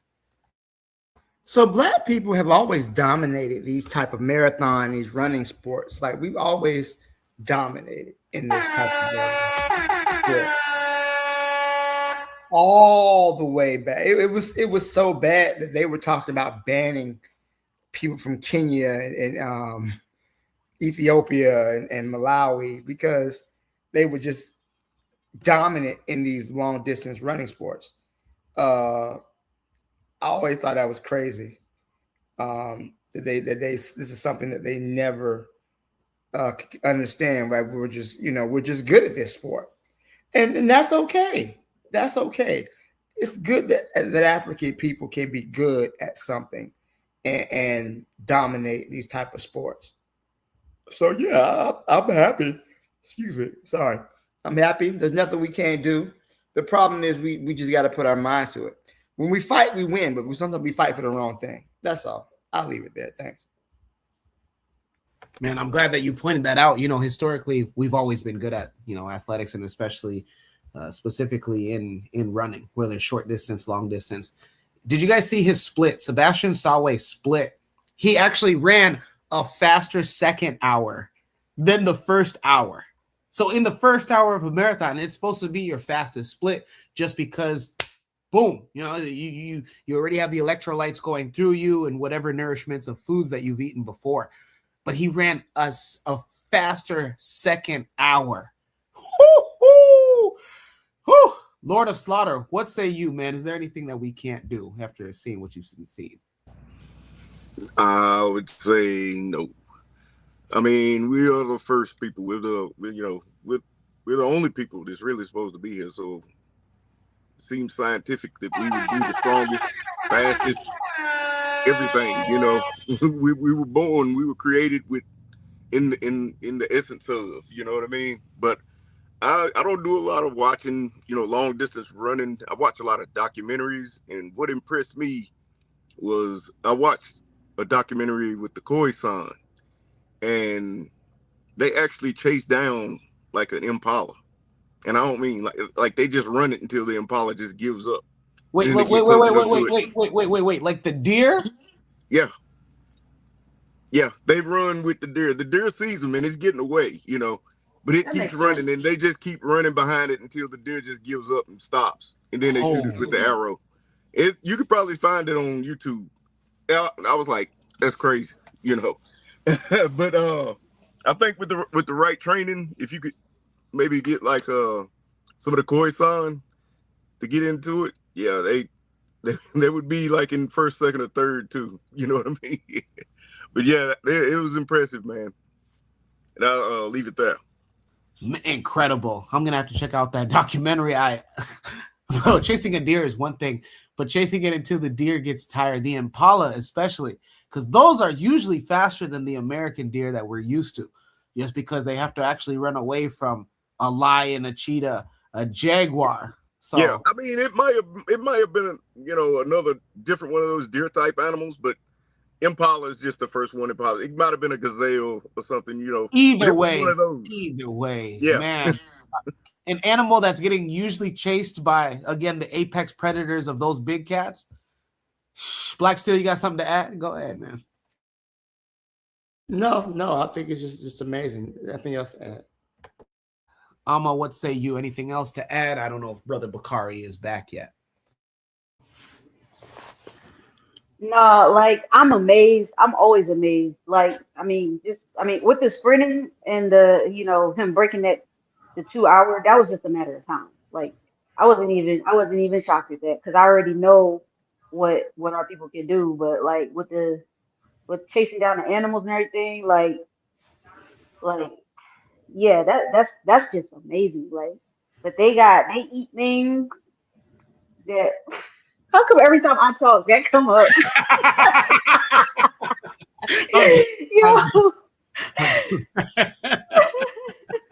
I'm telling you, that's that kid, and he heard what you said about him. He heard what you said about him. He said he heard it, so he's coming after you on those 4 lanes. Crazy. Brother Bakari, are you back? Yeah, I didn't see the video, right? So I had to step away. But I came in and I heard Lord of Slaughter talking. I've seen that video he's talking about 4 times. They literally chased it. They chased that deer. The chase lasts about 4 hours, and they take turns. And they take turns chasing the deer till they just wear him out, and he go lay down. And they go stand over him. One of them kissed him on his head, and they say they pray and they thank the ancestors and their God for the meal they're about to eat. Yeah, I've seen that video. I know what Lord of Slaughter is talking about. Yeah, I'm glad you said that, Bakari. I don't think they was believing me at first. No, I've seen it like 2 times. They're running in. It's like 4 of them, and they chasing that deer, and they just keep chasing him and keep until the deer just wear out, and he can't even fight back. He just lay down, and they stick him. They walk up to him, and they just poke him with the spear. But man, can't nobody beat these Kenyans. Look, we have had this marathon back where I'm from in Mississippi. I think the winner get 10,000. And I think this is what these Kenyans do. And there was this one white boy one year talking about he was going to win and he was going to beat the Kenyans. And the Kenyans were late. And they were like 7 minutes late. That's how far they were behind that white. My brother say, man, them Kenyans, it was 3 of them. Man, they got off that bus, their legs moving like horses. Man, they say, you know what? They say them white people were so happy that they only bought 3 Kenyans. So a white dude got to come in 4th place. He got to come in 4th place. He came in 4th place after having a 7-minute head start. Not the cartoon noise. Yo, bro. I had to. Woo! Guys, man. Yeah, I just wanted to. Kenyans. Go ahead, bro. The only thing closest to the Kenyans when it comes to these marathon runs were the Ethiopians. And that just goes to show how we are all around the world. Kenyans focus on marathon running. You can't beat them. Jamaicans focus on sprints. Hard to beat them. What we call Jamaicans, the African Americans focus on basketball, football, then some track. You can't beat them. And it is what it is, right? When it comes to our athleticism and the things that we can do physically. But we can also do those things mentally, academically. We can do whatever we set our mind to. That's what I believe. And I give them that. And to add on what you're saying, Brother Bakari, I appreciate it. Thanks for coming back. The Williams sisters were so dominant in tennis that they had to invent rules for Serena and Venus not to continue to destroy and humiliate their opponents. Just think about that. They were winning so much that they said, hey, we're going to invent some rules just for you two. And we're not even going to get to Tiger Woods. We've already seen what come on. You know, he has to, he was so good that he has to drink himself into a DUI every 4 or 5 years. Just to be like, I'm going to give you guys the opportunity to win the Masters. Any other thoughts on this, Black Steel, Bakari, Amma, Lord of Slaughter? I got one more thought. Do y'all know the boxer Anthony Joshua from England? Yes, sir. Okay, Anthony Joshua was talking, right, one time, and he was like, well, you know, he said when it comes to athletics, right, he said the African Americans, they are superior to everybody because they focus more on athletics, right? And he started talking. He said when you look at the Nigerians' education, here in America or here in the UK, they're more educated because they focus on education. And he started talking about what each African group focus on, right? And he said one thing we need to realize, if we put all those focuses together and become just African people, the things that we could do in this world. He said it, and he sent it out in a tweet. And because he also tweeted out after George Floyd, he said all that, and he was like, it's time for African people, Black people, to stop supporting everybody that's not Black. See, once it's out there, it's out there. They of course, he came back. They made him take it. You know, he had to take it down because he probably about to lose, you know, some 15, 20, 30 million dollar endorsements, right? But he said it, and people kept it. And what I was trying to get people to understand, instead of y'all celebrating that Africa, there was some people who, you know, celebrating that he say African, see, even he know that we're superior. What he said was we're superior in athletics because that's what we focus on. So then he started talking about what other African people is focused on. So if we put all our focus together, we can, a lot of people that was on social media with big channels, because I watch a lot of boxing channels, right? Because I'm a boxing fan. They didn't understand what he was saying. They would just see the Black American is the most, that's the only thing they heard. After that, that was it. But he was basically talking about if we came together around the world, what we could do and what we could accomplish and what we could control. Awesome stuff. And now I yield the mic. Awesome stuff. Man, I don't know about you guys, but I want you guys to take with that and just know one thing, you know, Garvey and those before him said it, but he's just more famous for saying it. Up you mighty race, you can accomplish what you will. Speaking of accomplishing things, you know what time it is, huh? It's time for shout outs. Shout outs to people, places, things, whatever, whether they accomplished something or just made you feel good. You want to recognize that person, those people, or that thing. Lord of Slaughter, what's your shout out for this week? I want to shout out Assimi Gorda and the AES for holding back the terrorists. You know, for them to keep fighting. There's a lot of bad things happening on the continent right now. You know, you got the shit going on down in South Africa.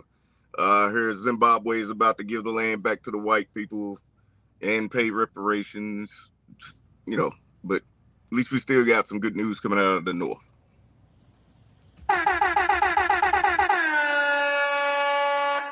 Appreciate you, Lord of Slaughter. Black Steel, what say you? What's your shout out for this week? Happy Mother's Day to all the mothers. Shout out to my mom. Shout out to all the moms. That's all my only shout out. I know we don't need a holiday, but even still, it's nice to let your moms know she's appreciated out there, you know, even to those who may not be with us anymore, but just shouting out all the mothers. Happy Mother's Day. Appreciate you, man. Appreciate you, Black Steel. Brother Bakari, what's your shout out for this week? I want to shout out to the panel. Shout out to you for doing a great job hosting for the good brother Koku. Also be called Koku. Shout out to the panel. Shout out to all the mothers. I want to give a shout out to my son again, because I wasn't here last week to do the shout out, even though I came in. Him and his girl for graduating from Jackson State. And I want to give a shout out to Ivory Paul Phillips, the author of the book, The Ayers versus Waller Case. Can you all see this book? Very well. You can see that book? Very well. Okay, you see the man on the cover of that book? Give me a moment here. Oh, yeah, we see it. You see the man on the cover of that book? Yes, we do. That's my father. The Ayers Wallace case, when I say we can do anything that we put our mind to, this man right here, actually, he was dead when it happened, but he stood the good fight. He turned down millions of dollars to go to New York and LA because he said if he left Mississippi, they would have shut down our HBCUs. So he started a lawsuit, and it was for black people to go to a black college and get a black education. He was dead when it won. They reworded it just a little bit, but this is my pops. And if y'all want to, y'all can get that book. So when I be talking some of the stuff I talk, now he died when I was 14, but he taught me a lot of stuff in my 14 years of being with him. And that book, once again, is The Ayers versus Wallace Case, The Promise and the Disappointment by Ivory Paul Phillips. And I get that author shout out. And on that note, peace out. I'm going to yield the mic. Appreciate it, Brother Bakari, man. Oh, my gosh, man. Brother Bakari, please type the title of that book as well as the author, your pops. Big shout out to your pops. May Yesai have mercy on his soul and forever eternal peace on your pops. Please type the title and the author in the chat just in case those are driving, those that aren't able to see what we've seen. Because, man, that's really important, man. Man, that's a salute. Brother Bakari, I see you. Hey, Amma. What's your shout out for this week? I know you had to follow Brother Bakari, but man. Bro, I don't think I can top that. That was pretty cool. That was nice. But I just say shout out to, I don't know, like any and all black people who continue to ask why and they don't accept things at face value. You know, they just, it's a lot of confusion going on, but like I think it's important that, when people are confused about something, they know something is wrong, but they just don't know how and they don't know why. So I think it's good when like black people, especially like all ages really, but like, younger black people when they're inquisitive and they want to know more about black people. I mean, want to know more about, why we're in the state that we're in, what can we do and how do we do it? I think we need to give some shout outs to that because it's just a lot of people who want to do something, a lot of young people, but they don't know who to turn to, or the people they try to turn to, they're not consistent. So just shout out to them. Oh, man, you guys are gonna have me shed a gangster tear here today, man. You guys are awesome, man. My shout outs for those that don't already know, I am Jacadero out of Omaha, Nebraska, a proud resident of Omaha, Nebraska. I know I'm the son of Kenyan parents, but still, man, Omaha has a special place in my heart. And this is the home of the Empowerment Network.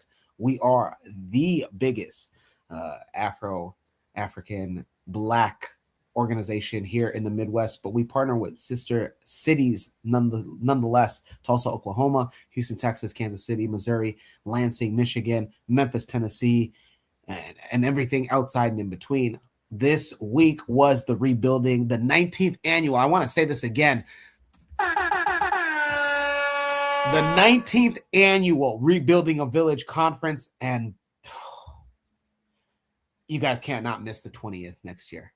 Please do not miss the 20th, and don't miss any other events that the Empowerment Network puts on. If you want to get involved, whether that's real estate, HVAC, electrical, finance, tech, fintech, and everything outside and in between that I did not mention, visit www.empoweromaha.com. The website is redeveloped, so it looks class. It looks nice. It looks sleek. Come on, we're in the age of AI. And we talk about that. We get you connected with AI experts. I'm only just breaking in the surface on what we do at the Empowerment Network. Again, we're based out of Omaha, Nebraska, but we are not limited to. Again, that's www.empoweromaha.com, the official website of the #1 Black Empowerment Network organization here in the Midwest. And also, big shout out to Koku, brother Koku. Man, I love doing this. I'm honored to do this. And guys, it's episode 240. We are 60 episodes away from 300. 300. Huh? I'm Jacadero, filling in proudly for brother Koku. We'll see you guys next week on episode 241. With that being said, Shemi M. Hotep, Uncle Jasa Neb Neb. Peace.